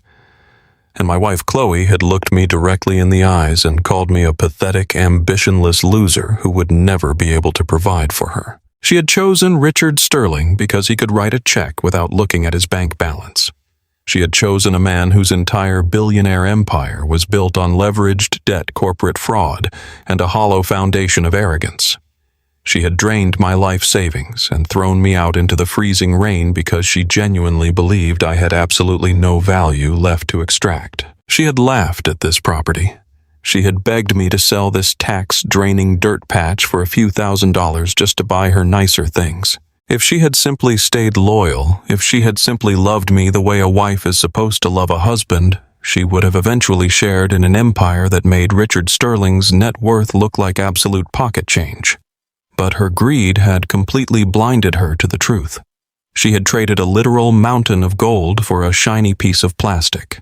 I sat on the dusty floorboards of the abandoned hunting trailer surrounded by geological reports and topographical maps, and I began to laugh. It started as a low, quiet chuckle deep in my chest and quickly grew into a loud, echoing laugh that filled the entire cabin. It was not a laugh of joy. It was a laugh of absolute, dangerous clarity. Richard Sterling and his army of lawyers thought they had completely erased my existence. They thought by taking my home, firing me from my job, and slapping me with a restraining order, they had reduced me to a helpless animal shivering in the wilderness. They thought they controlled the entire board because they had a few $1,000,000 and some aggressive legal tactics. They had absolutely no idea that they had just forced me into exile directly on top of a multi-billion-dollar throne. I stopped laughing and looked down at the steel lockbox. The sadness, the grief, the overwhelming sense of betrayal that had been suffocating me for days completely vanished. It was burned away by a cold, calculating fire. My father was right. I was a decent man. I had always played by the rules. But the people who destroyed my life did not respect decency. They only respected leverage. And right now, sitting in the freezing dark of the Texas desert, I held the greatest piece of leverage on the continent. I carefully packed the geological binders, the maps, and the letter back into the steel vault. I closed the heavy lid and locked it securely with the brass key. I was no longer a victim. I was no longer a broken logistics dispatcher sleeping in his truck. I was the sole owner of the most valuable unencumbered energy asset in North America. I stood up, the muscles in my back aching from the manual labor of digging the trench, but I barely felt the pain. I grabbed my duffel bag and began packing my few belongings. I needed to get out of this desert. I needed to drive to Houston. I was going to walk into the tallest skyscraper in the energy district, and I was going to demand a meeting with the biggest corporate players in the industry. I was going to use my blue-collar logistics knowledge to negotiate a contract so ruthlessly ironclad that it would make their heads spin. Richard Sterling thought he could steal my family and crush me into the dirt without facing any consequences. But the dirt he threw me into was hiding a power he could not even begin to comprehend. I was going to secure my fortune. I was going to hire the most vicious legal team in Chicago. And then I was going to return to the city and systematically tear his fraudulent empire completely to the ground. The morning sun baked the cracked earth of the Texas desert, but the fire burning inside my chest was significantly hotter. I stood outside the rusted hunting trailer and used the broken hand pump to draw freezing groundwater into a cracked plastic bucket. I stripped off my grease-stained work shirt and washed the dirt and sweat from my skin. The freezing water shocked my system, washing away the final remnants of the broken, exhausted man who had driven here just days ago. I was no longer a victim hiding in the wilderness. I was the gatekeeper to a multi-billion-dollar empire. I opened my duffel bag and pulled out the only clean clothes I had left, a faded pair of denim jeans and a plain blue button-down shirt. They were not designer clothes. They were the clothes of a working-class man, but I put them on with a new sense of absolute authority. I carefully packed the geological surveys, the core sample photographs, and my father's handwritten letter into a cheap canvas messenger bag. I walked back to my Ford Explorer, turned the key, and listened to the engine struggle before finally catching. I pulled out of the dirt patch and pointed the truck east toward Houston. The drive took nearly 10 hours, giving me plenty of time to build my strategy. I did not listen to the radio. I listened to the steady rhythm of the tires on the asphalt and built my negotiation plan piece by piece. I had spent my entire career managing complex trucking routes, supply chains, and freight logistics on the graveyard shift. I knew exactly how giant corporations moved their products and how desperate they were to cut shipping costs. The global energy market was currently choking on international tariffs and severe supply chain delays. Domestic lithium was the ultimate prize for them. It meant a company could bypass international shipping entirely. I knew exactly what my land was worth to them, and I was absolutely determined to make them bleed for every single inch of it. The Houston skyline appeared in the distance like a massive fortress of glass and steel reaching into the clouds. These were the towering skyscrapers where men in expensive suits made decisions that shaped the global economy. 3 days ago, a building like that would have intimidated me. I would have felt entirely out of place, like a peasant begging for crumbs at a royal banquet. Today I drove my beat-up truck directly into the underground parking garage of the Apex Energy headquarters and boldly parked between a pristine silver Porsche and a brand-new Mercedes-Benz. I stepped into the massive lobby of the building. The floors were polished white marble that reflected the bright overhead lights like a mirror. The walls were lined with massive digital screens displaying stock tickers and corporate propaganda about a clean energy future. The air smelled like expensive cologne and fresh coffee. Security guards in tailored uniforms stood by the elevators, watching everyone who entered. I walked straight past them and approached the main reception counter. A young woman in a tailored suit looked up from her computer monitor. She scanned my faded jeans, my scuffed work boots, and the cheap canvas bag slung over my shoulder. Her professional smile faltered for a fraction of a second, quickly replaced by a look of mild annoyance. "Good afternoon, sir," she said, her voice dripping with practiced politeness. "Are you here for a delivery?" "The loading dock is around the back of the building." "I am not here to make a delivery," I replied, my voice completely steady and calm. "I am here to speak with the Director of Acquisitions." She blinked, clearly taken aback by my confidence. "Do you have an appointment?" "The executive team is completely booked for the next 3 weeks. I cannot let you upstairs without a scheduled meeting. I reached into my canvas bag and pulled out a single sheet of paper. It was a certified copy of the core sample analysis detailing the exact concentration of the lithium brine deposit. I placed it face down on the polished marble counter. I do not have an appointment, I told her, but I want you to call the Director of Acquisitions right now. Tell him a man is standing in the lobby holding the exclusive mineral rights to 50 acres of land in West Texas. Tell him the land sits directly on top of the largest unencumbered lithium aquifer in the state. And tell him that if he does not send someone down here in the next 3 minutes, I'm going to walk across the street and hand this paperwork to his biggest competitor. I flipped the paper over so she could see the certified seal of the geological survey firm and the massive concentration numbers printed in bold ink. The receptionist looked at the document, then back up at my face. She saw something in my eyes that made her reach immediately for her telephone. She pressed a speed dial button and spoke quietly into the receiver, her eyes never leaving me. Less than 2 minutes later, the private elevator doors opened. A man in his late 40s wearing a sharp navy suit hurried out. He looked slightly flustered. He walked over to the reception desk, grabbed the survey paper, and scanned the numbers rapidly. His eyes widened in absolute shock. He looked at my boots, then up at my face, realizing instantly that my rough appearance was completely deceiving. "Please come with me, Mr. Gallagher," he said, his voice completely stripped of any corporate arrogance. "The board is ready to see you immediately." The elevator took us all the way to the 52nd floor. We walked down a long hallway lined with massive windows overlooking the entire city. The executive led me into a massive boardroom featuring a long mahogany table surrounded by thick leather chairs.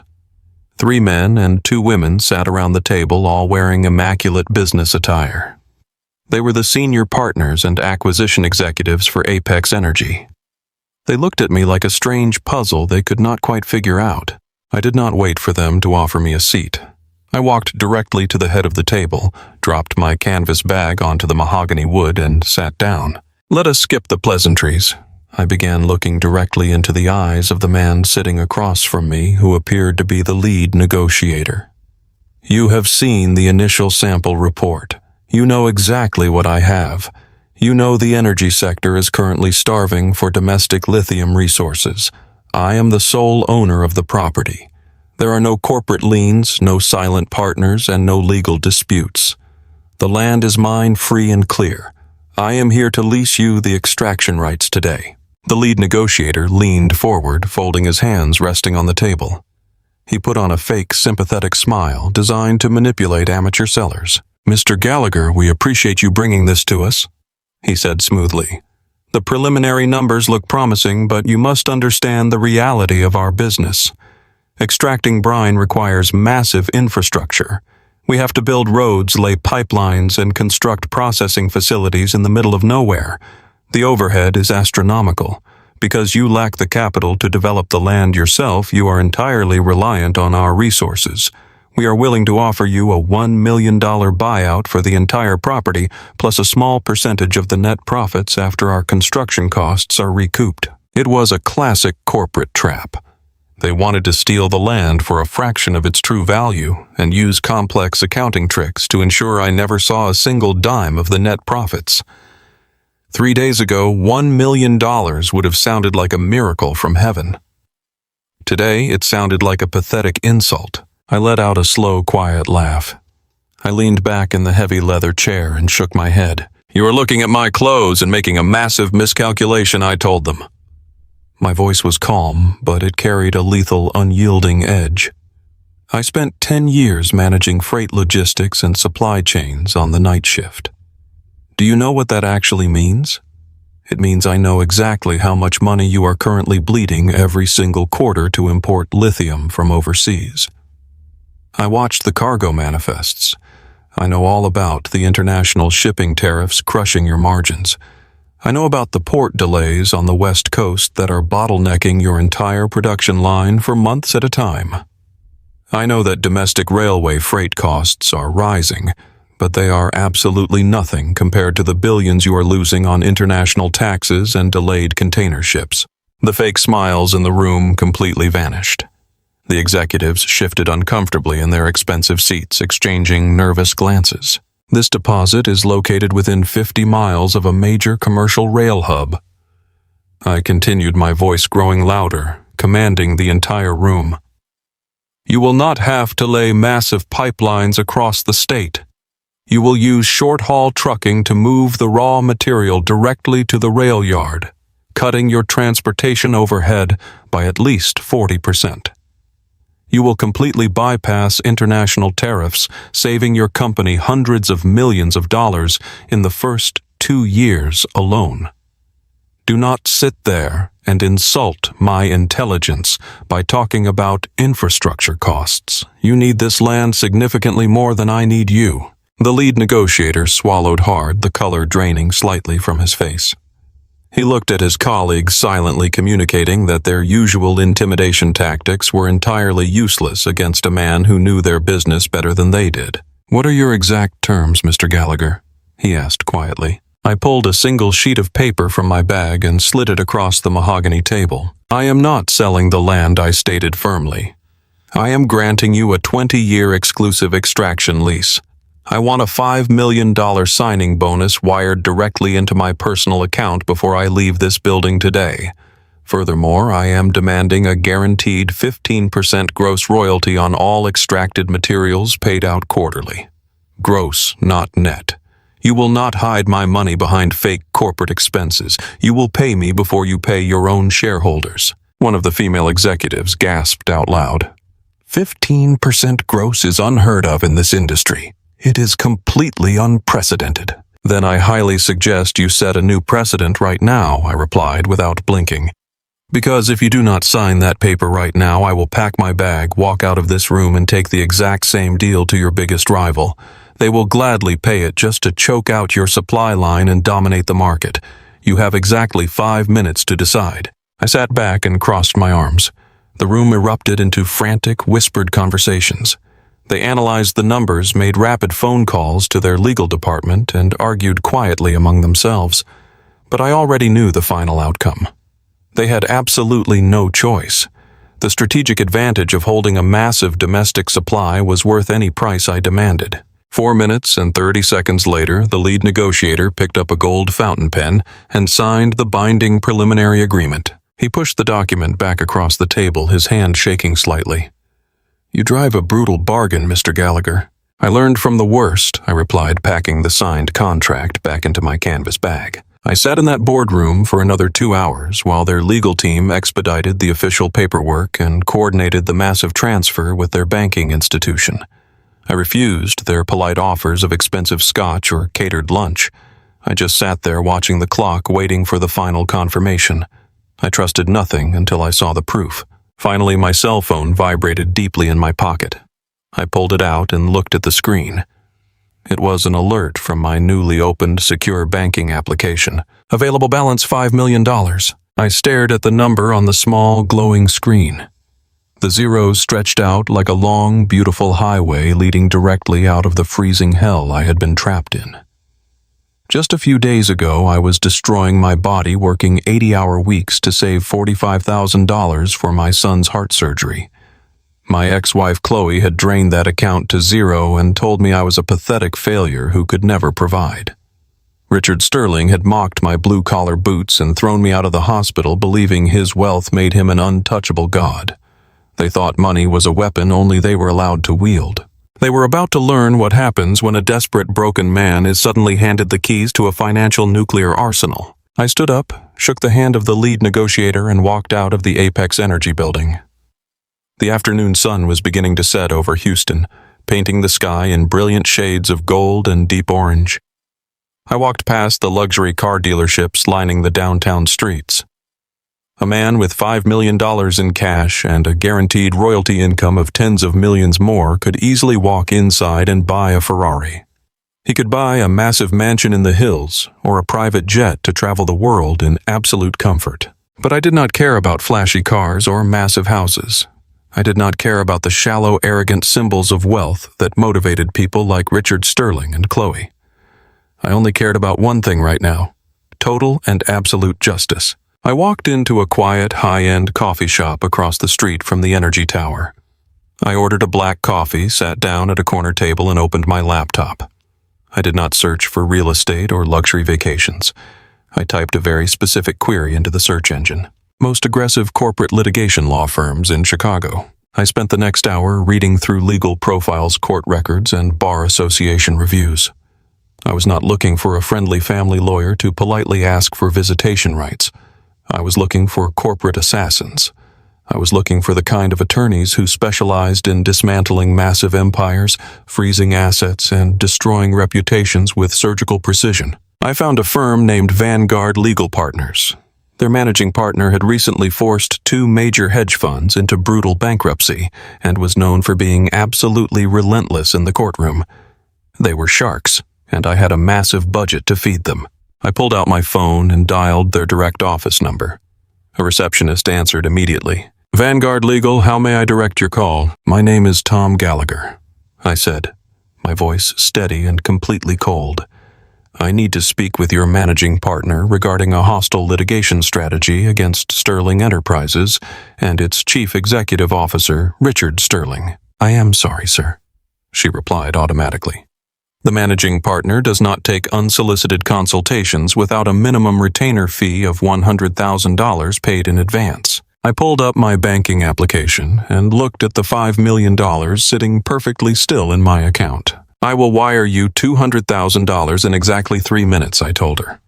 "Put him on the phone right now." There was a brief pause on the line, followed by the quiet clicking of a call being transferred. The days of freezing in a church parking lot were officially over. The hunt had begun, and Richard Sterling had absolutely no idea what was coming for him. I did not return to Chicago shivering in the driver's seat of a dying truck. I returned in the quiet, climate-controlled interior of a chartered town car, wearing a dark suit tailored to fit my shoulders perfectly, surrounded by the invisible armor of absolute financial power. Vanguard Legal Partners did not waste a single second. From the moment the $200,000 retainer cleared their accounts, they deployed a specialized team of forensic accountants, corporate litigators, and private investigators who operated with the ruthless efficiency of a military strike force.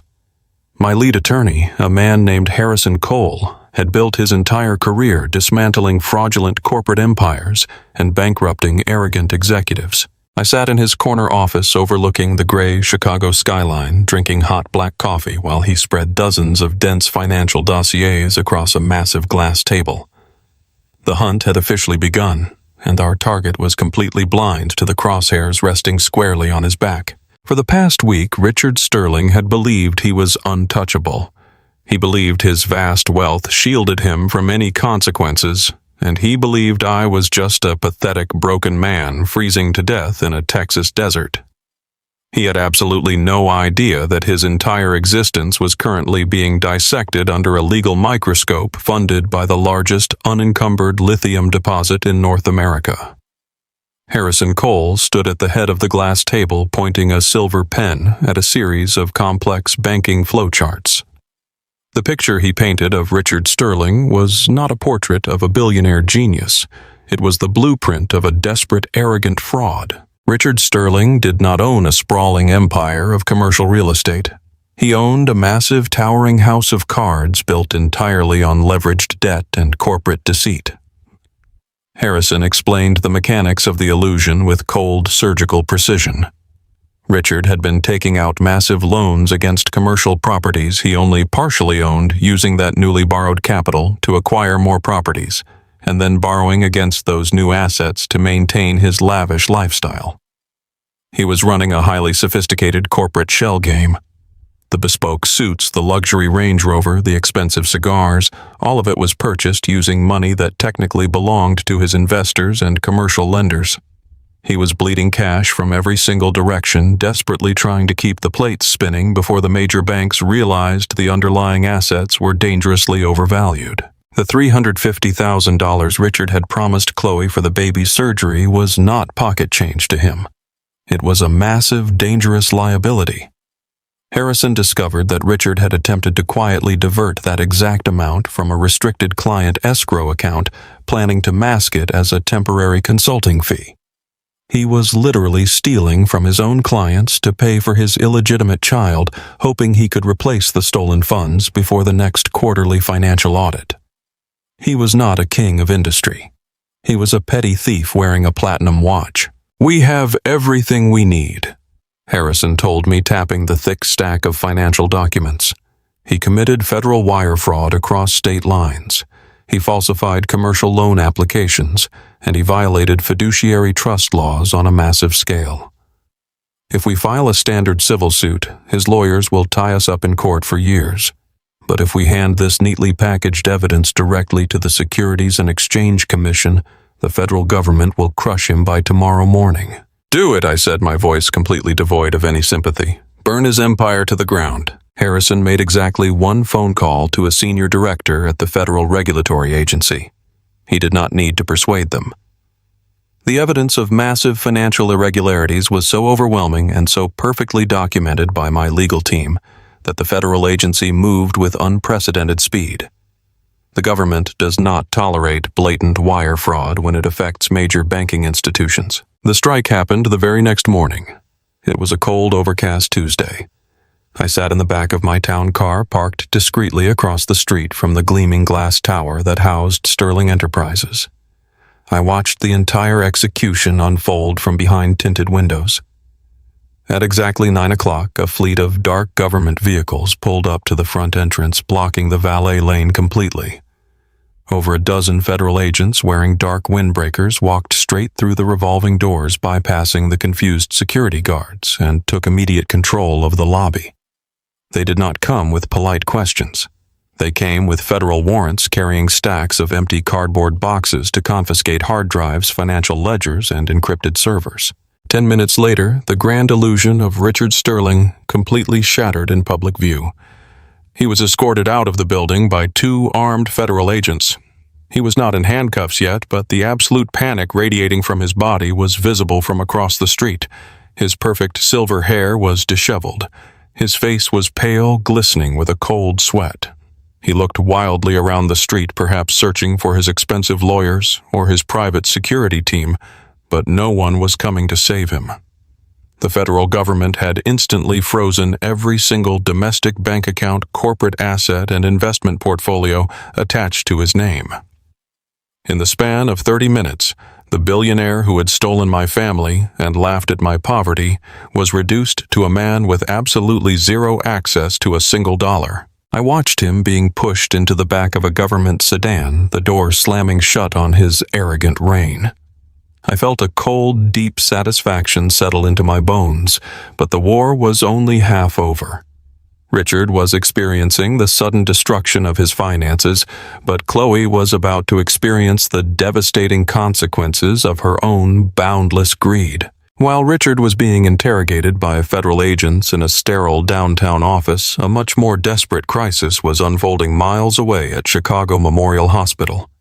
Baby Leo was rapidly running out of time. The boy's condition had deteriorated overnight, and the experimental heart valve procedure could not be delayed any longer. Dr. Eris and the surgical team had prepared the operating room, but the hospital administration required the $350,000 payment to clear before they would authorize the cutting-edge synthetic graft.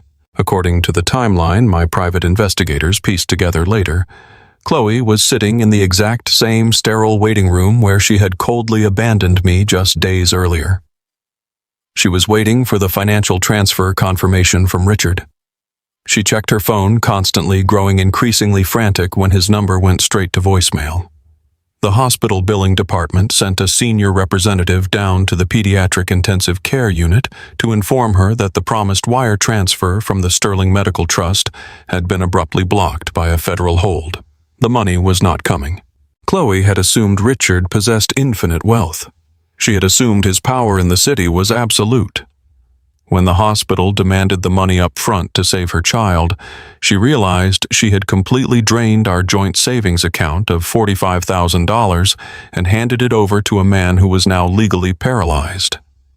She had traded the solid, honest sacrifice of a devoted husband for the empty promises of a corporate criminal. Desperation finally broke through her perfectly maintained facade. She left the hospital in an absolute panic, driving her leased luxury car directly to Richard's private townhouse in the wealthy Gold Coast neighborhood. She expected to find him working at his mahogany desk, ready to fix the banking problem with a simple phone call and a wave of his hand. Instead, she walked into the middle of a frantic, chaotic evacuation. Richard had been released pending a formal grand jury indictment, and he was currently tearing his own home apart. The luxurious living room was littered with shredded documents and empty wall safes. He was stuffing designer clothes, expensive watches, and stacks of foreign currency into a large leather duffel bag. The calm, untouchable CEO was completely gone, replaced by a terrified man preparing to flee the country before the federal prosecutors could officially revoke his passport.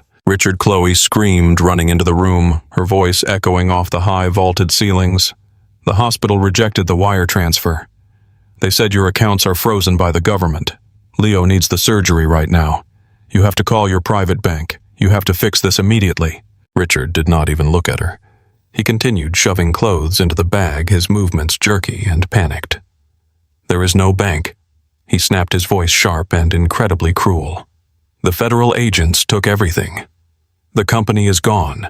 The domestic accounts are locked down. I am facing 20 years in a federal penitentiary for wire fraud. I do not have time to deal with your problems right now. Chloe froze, the reality of the situation crashing down on her like a collapsing roof. What are you talking about? He is your biological son, Richard. You promised me you would take care of him. You promised you would provide for us. Richard zipped the duffel bag shut with a loud, violent motion. He finally turned to look at her, and the mask of the loving, wealthy protector completely fell away, revealing the absolute monster underneath. I promised you a lot of things when it was convenient, he said coldly. But right now, that baby is a $350,000 liability that I simply cannot afford to carry. Chloe fell to her knees on the expensive hardwood floor, tears streaming down her perfectly made-up face. Please, Richard, I am begging you. I know you have hidden money. You told me about the offshore accounts in the Cayman Islands. Liquidate them. Pay the hospital anonymously. If you do not pay them today, our son is going to die. Richard walked over to her, looking down with the exact same expression of arrogant disgust he had used when he mocked my work boots in the hospital hallway. I have exactly one offshore account left that the federal government does not know about. He admitted, his voice completely devoid of any human empathy. And I am going to need every single penny of that money to pay my criminal defense lawyers or to disappear completely. You think I am going to drain my only survival fund for a sick infant? You are completely delusional. But you made me leave Tom, she sobbed, grabbing the hem of his tailored trousers, her dignity completely shattered. You made me destroy my marriage. You told me we were a real family. You left your husband because you wanted to live in a penthouse and wear expensive clothes. Richard fired back, kicking his leg free from her desperate grasp.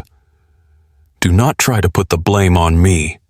You made a calculated bet on the man with the most money, and you lost the bet. The game is over, Chloe. You are on your own. He picked up his heavy leather duffel bag, stepped carefully around her sobbing form, and walked out the front door without looking back. He abandoned his own biological child without a single second thought, prioritizing his own selfish survival over the life of an innocent baby. The billionaire savior had revealed himself to be the ultimate coward when the pressure finally arrived. Chloe was left entirely alone in the massive, empty townhouse. She had absolutely nothing. The exclusive occupancy order she had filed against my house was already being challenged in court by my new legal team. She had no job because Richard's company was currently being dismantled by federal regulators, and the resulting scandal would make her unemployable. She had no money because she had surrendered her own assets to Richard's fraudulent trust. She had traded a man who worked 80 hours a week and starved himself to save her child for a man who would not sacrifice a single dollar to save his own flesh and blood. The absolute devastating poetry of the situation was undeniable. The justice I had sought was not delivered by violence or illegal revenge. It was delivered by the simple, brutal reality of exposing the truth to the light of day. The people who had worshipped greed and status were currently being destroyed by the very things they valued most. Richard's wealth was a prison that was about to lock him away for decades.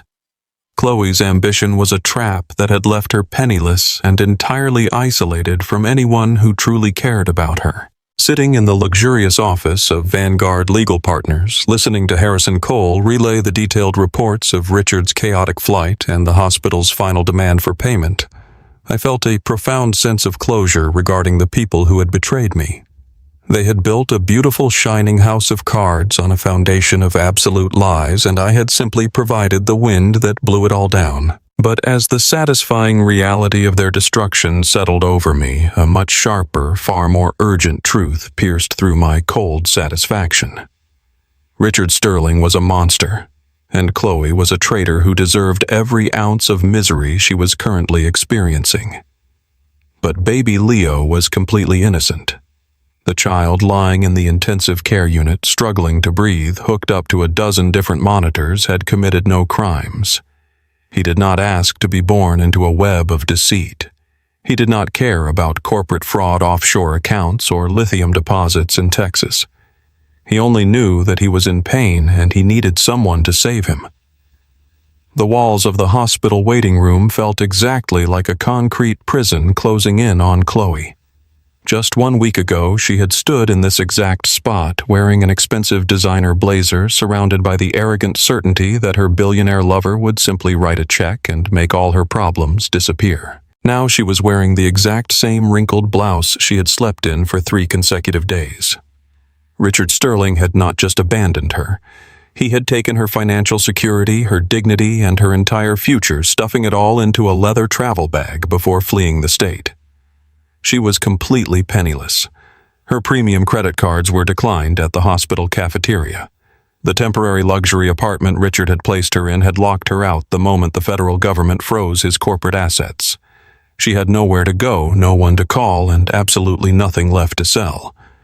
But the most terrifying reality was the steady rhythmic beeping of the life support machines keeping her infant son alive down the hall. Leo was rapidly deteriorating.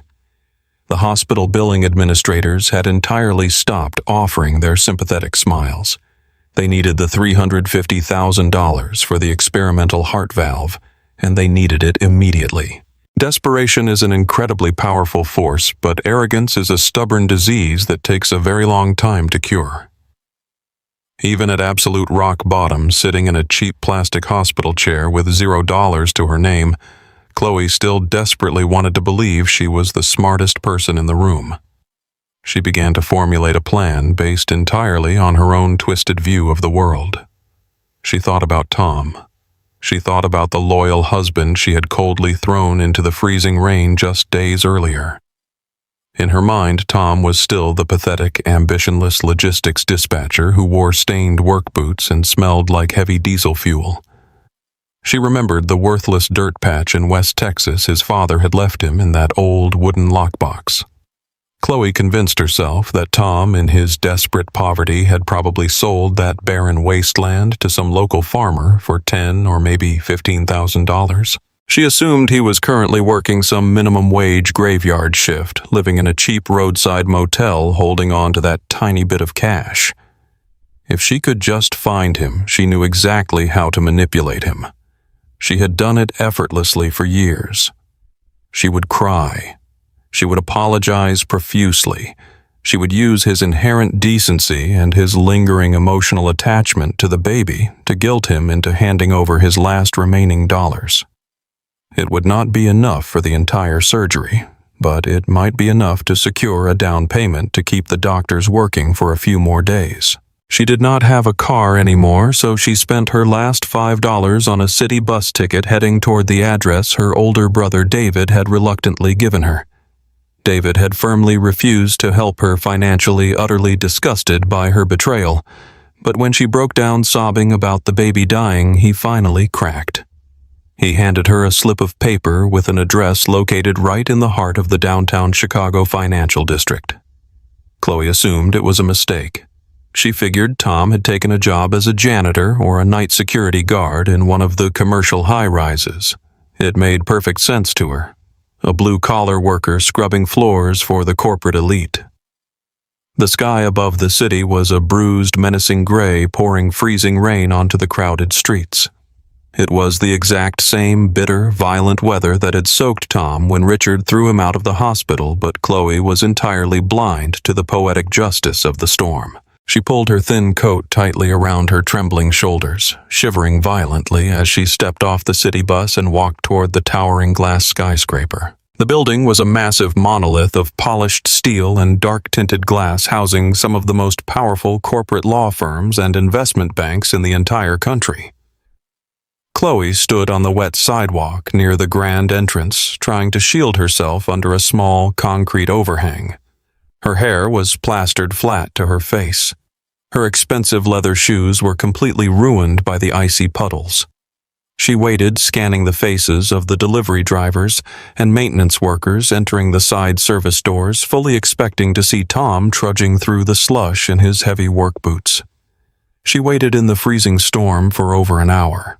The cold seeped directly into her bones, making her teeth chatter uncontrollably. She was just about to give up, assuming David had lied to her, when a massive, sleek black town car pulled smoothly up to the front curb. It was the kind of luxury vehicle reserved exclusively for the absolute top tier of the corporate hierarchy. The driver, wearing a sharp black uniform, immediately stepped out into the pouring rain and popped open a massive black umbrella. He walked around to the rear passenger door and opened it with highly practiced respect.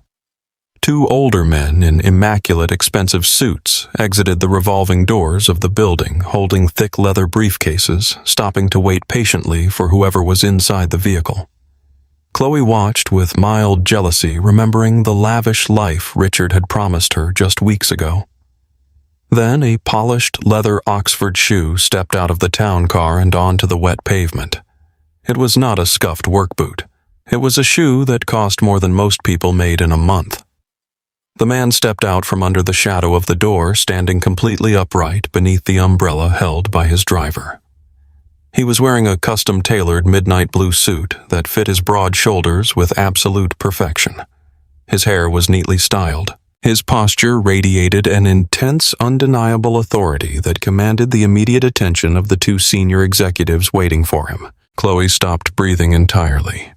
The freezing rain continued to pound heavily against the concrete, but she could no longer feel the cold. She simply stared, her mind violently rejecting the impossible image standing right in front of her.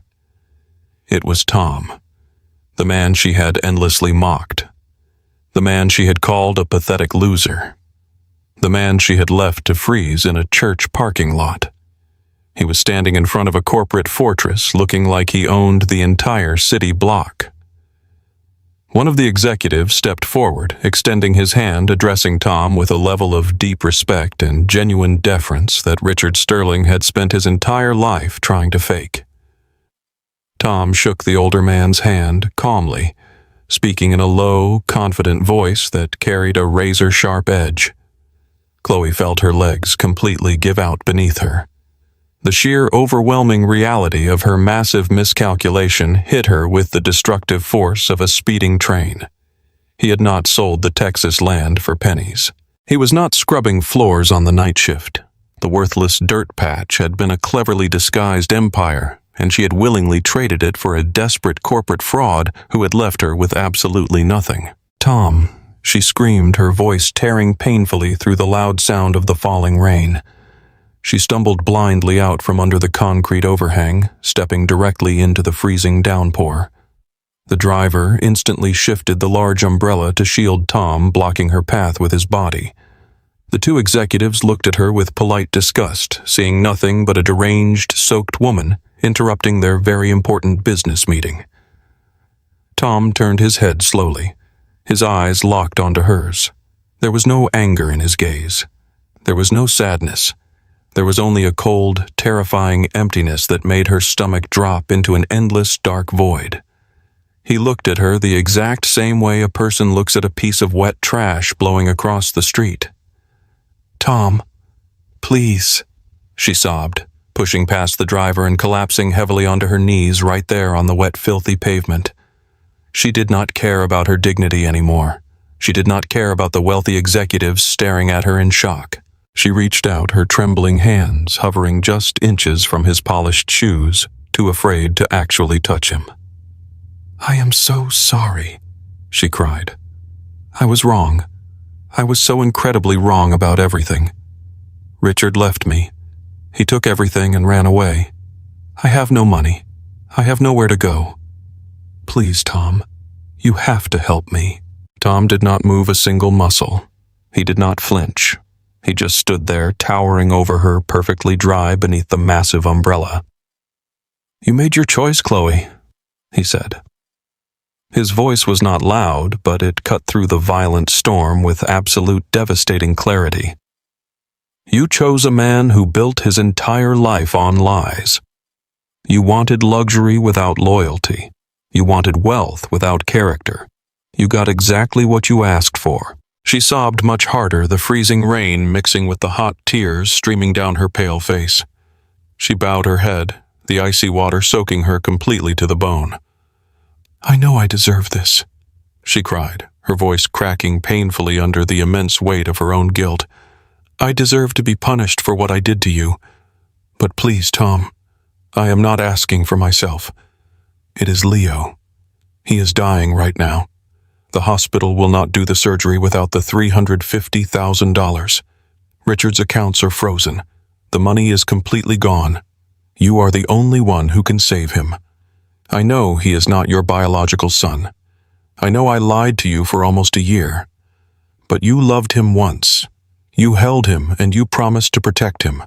Please, I am begging you on my hands and knees. Give me the money to save my baby." The executives shifted uncomfortably, clearly shocked by the raw, desperate confession they were witnessing. Chloe kept her head bowed to the wet concrete, her entire body shaking with violent sobs, waiting for a response. She expected him to yell. She expected him to finally unleash the rage she knew he was carrying. She would have accepted any verbal abuse if it meant he would write the check. But the silence that stretched between them was far worse than any shouted insult. It was the silence of a man who had completely severed every single emotional tie he ever had to her. She looked up through her tears, hoping to see a tiny fraction of the loving husband she had thrown away. But that man was completely dead frozen in a dark parking lot days ago. The man looking down at her now was a corporate king who held the power of life and death in his hands. And she realized with absolute terror that she had absolutely no idea what he was going to do next. I looked down at the woman kneeling in the freezing puddles of the Chicago pavement. The pouring rain plastered her hair against her face and soaked through her thin blouse. This was the same woman who had stood in a sterile hospital corridor and told me I was a pathetic, ambitionless loser. She had mocked the calluses on my hands. She had laughed at the $45,000 I had sacrificed my own health to save. She had thrown my entire existence away because she believed wealth was the only measure of a man. And now she was begging at my feet, crying for the very salvation she had thrown away. I did not feel the blinding rage that had consumed me a week ago.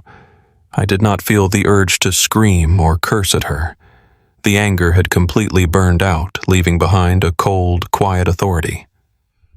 I stepped slightly out from under the massive umbrella my driver was holding, letting the freezing rain hit the shoulders of my tailored suit. "Get up, Chloe," I said. My voice was steady and flat, cutting through the noise of the storm. She shook her head wildly, her hands hovering just above my polished shoes. "I cannot get up, Tom," she sobbed, her voice cracking. "I have absolutely nothing left. Richard locked me out of the apartment. His lawyers will not answer my calls. I have no money and nowhere to go. Please, you have to forgive me. I was stupid. I was blind." I reached into the inner breast pocket of my suit jacket. I did not pull out a checkbook.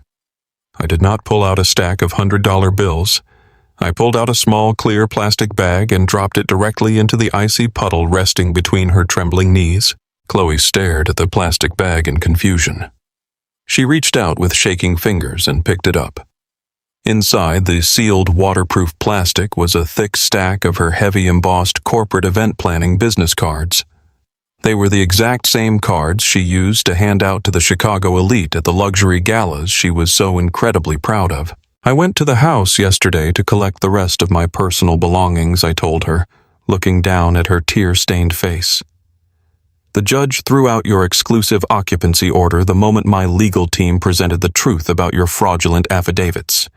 While I was packing, I found those on your old desk. I thought you might need them. She looked up at me, her eyes wide with desperate confusion. I do not understand, she cried, holding the worthless pieces of cardboard. Your entire life was built on handing those out to wealthy men. I explained, my tone completely devoid of sympathy. You valued your status and your elite connections more than you valued a loyal husband. You traded our marriage for a billionaire because you wanted to play in the big leagues. Well, Richard Sterling is going to federal prison and your reputation in the corporate world is completely destroyed. Those cards are the only thing you have left of the life you thought you deserved. You can keep them. They are entirely worthless now, just like your promises. I officially reject you, Chloe, I said, delivering the final blow with absolute precision. We are completely done. My lawyers will finalize the divorce by the end of the month. Do not ever approach me again. I turned my back on her, signaling to my driver that we were ready to leave. I had delivered the justice I came for. I had closed the darkest chapter of my life. But as I grabbed the handle of the town car door, Chloe unleashed her final desperate weapon. She threw herself forward, grabbing the damp fabric of my suit trousers. You cannot leave, she screamed, her voice tearing with raw, absolute panic. You can hate me, Tom. You can let me starve on the street. I do not care. But Leo is going to die. I stopped. The mention of the baby sent a sharp, familiar ache through my chest, but I kept my back turned to her. The hospital is demanding the $350,000 today, she sobbed, her words spilling out in a frantic rush. Richard abandoned us. He will not pay it. If they do not do the surgery tomorrow morning, Leo will not make it. I know he is not yours, Tom. I know I used you. But you are the only one who has the money now. Please, let me rot in hell, but please save my baby. I slowly turned around and looked down at the woman who had shattered my world. She genuinely believed she was delivering a revelation. She genuinely believed I would let an innocent child die just to exact my revenge on her. She still had absolutely no idea who I really was. I reached down and firmly detached her hands from my trousers. You really think I am like him, do you not? I asked, my voice dropping to a low, dangerous whisper. You think because I have money now, I operate with the same ruthless, selfish cruelty that Richard Sterling does. You think I would let an 8-month-old baby suffocate in a hospital bed just to prove a point to you? Chloe stared up at me, completely paralyzed by the intensity in my eyes. The surgery is already paid for, I told her, the words ringing out like a judge declaring a final verdict. She gasped, the color completely draining from her face. What she choked out, unable to comprehend what I had just said. 3 days ago, I set up an anonymous pediatric trust fund directly through the hospital administration board, I explained. I wired $400,000 to cover the experimental valve procedure, the recovery care, and the best private nurses in the city. The surgical team is already prepping the operating room. Leo is going to live. Chloe collapsed forward, pressing her forehead against the wet concrete, weeping with a mixture of absolute relief and crushing, devastating shame. She sobbed my name over and over, but I felt absolutely nothing for her. Do not thank me, I said sharply. I did not do it for you. I did it because that little boy is completely innocent. He did not ask to be born into your web of lies. He did not ask to have a coward for a biological father. A real man does not punish a child for the sins of the parents. A true father protects the innocent when everything else falls apart. I loved that boy with all my heart, and my money bought him a future. But you will never see a single penny of it for yourself. I stepped into the back of the town car and closed the heavy armored door. The thick tinted glass completely separated me from the freezing storm and the sobbing woman on the sidewalk.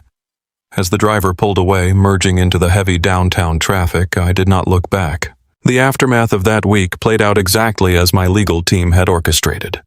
The house of cards completely collapsed, burying the arrogant fools who had built it. Richard Sterling was denied bail. The federal prosecutors piled over 40 counts of wire fraud, embezzlement, and corporate malfeasance onto his record. The man who used to mock my working-class boots stood in a federal courtroom wearing a cheap orange jumpsuit, his perfect hair unwashed and thinning. The judge sentenced him to 22 years in a maximum security federal penitentiary. His entire empire was liquidated to pay off the commercial lenders he had defrauded. He was stripped of every single luxury he had ever known, and he will spend the rest of his miserable life locked inside a concrete cell. Chloe faced a different kind of prison. The reality of her betrayal left her completely isolated. Without Richard's money and without my support, she was instantly evicted from the luxury world she had sacrificed everything to join. Today, she lives in a tiny, cramped apartment on the far outskirts of the city. To pay for her basic rent and Leo's daily expenses, she was forced to take a minimum wage job working the graveyard shift at a commercial laundry facility. Every night, she clocks in, smelling the heavy industrial chemicals and the diesel exhaust from the delivery trucks. She is living the exact same exhausting blue-collar life she used to mock me for. But unlike me, she has absolutely no pride in her work. She carries the crushing, inescapable shame of knowing she held a literal empire in the palm of her hands and threw it all away for a shiny piece of fake plastic. As for me, I did not stay in Chicago. I packed my father's wooden lockbox and returned to the West Texas desert. But this time, I did not arrive in a dying truck. I arrived to oversee the construction of a massive extraction facility that will power the next generation of the world.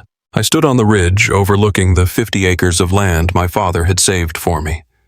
The old rusting hunting trailer was still there, a quiet reminder of the exile that had saved my life.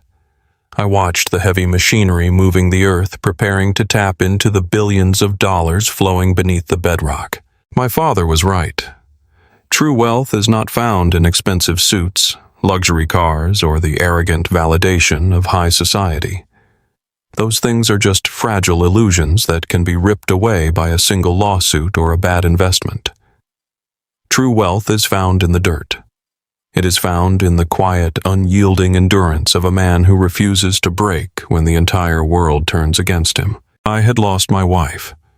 I had lost the child I thought was mine. I had been dragged through the absolute lowest depths of humiliation. But the fire of that betrayal had burned away all my doubts, leaving behind a man forged in pure steel. I learned that integrity, patience, and a refusal to compromise your soul will always outlast the hollow, greedy ambitions of the elite. They tried to bury me in the freezing dirt, but they did not realize I was the seed of an empire. If you believe that true character always defeats greed, if you believe that the universe eventually balances the scales and punishes those who build their lives on lies, then hit that like button right now. Share this story with someone who needs a reminder that hitting rock bottom is just the first step in building a massive foundation. Drop a comment below and tell me how you would have handled the ultimate betrayal. And do not forget to subscribe to the channel for more powerful stories about revenge survival and the undeniable triumph of the truth. Stay strong and never let them break you. Let them.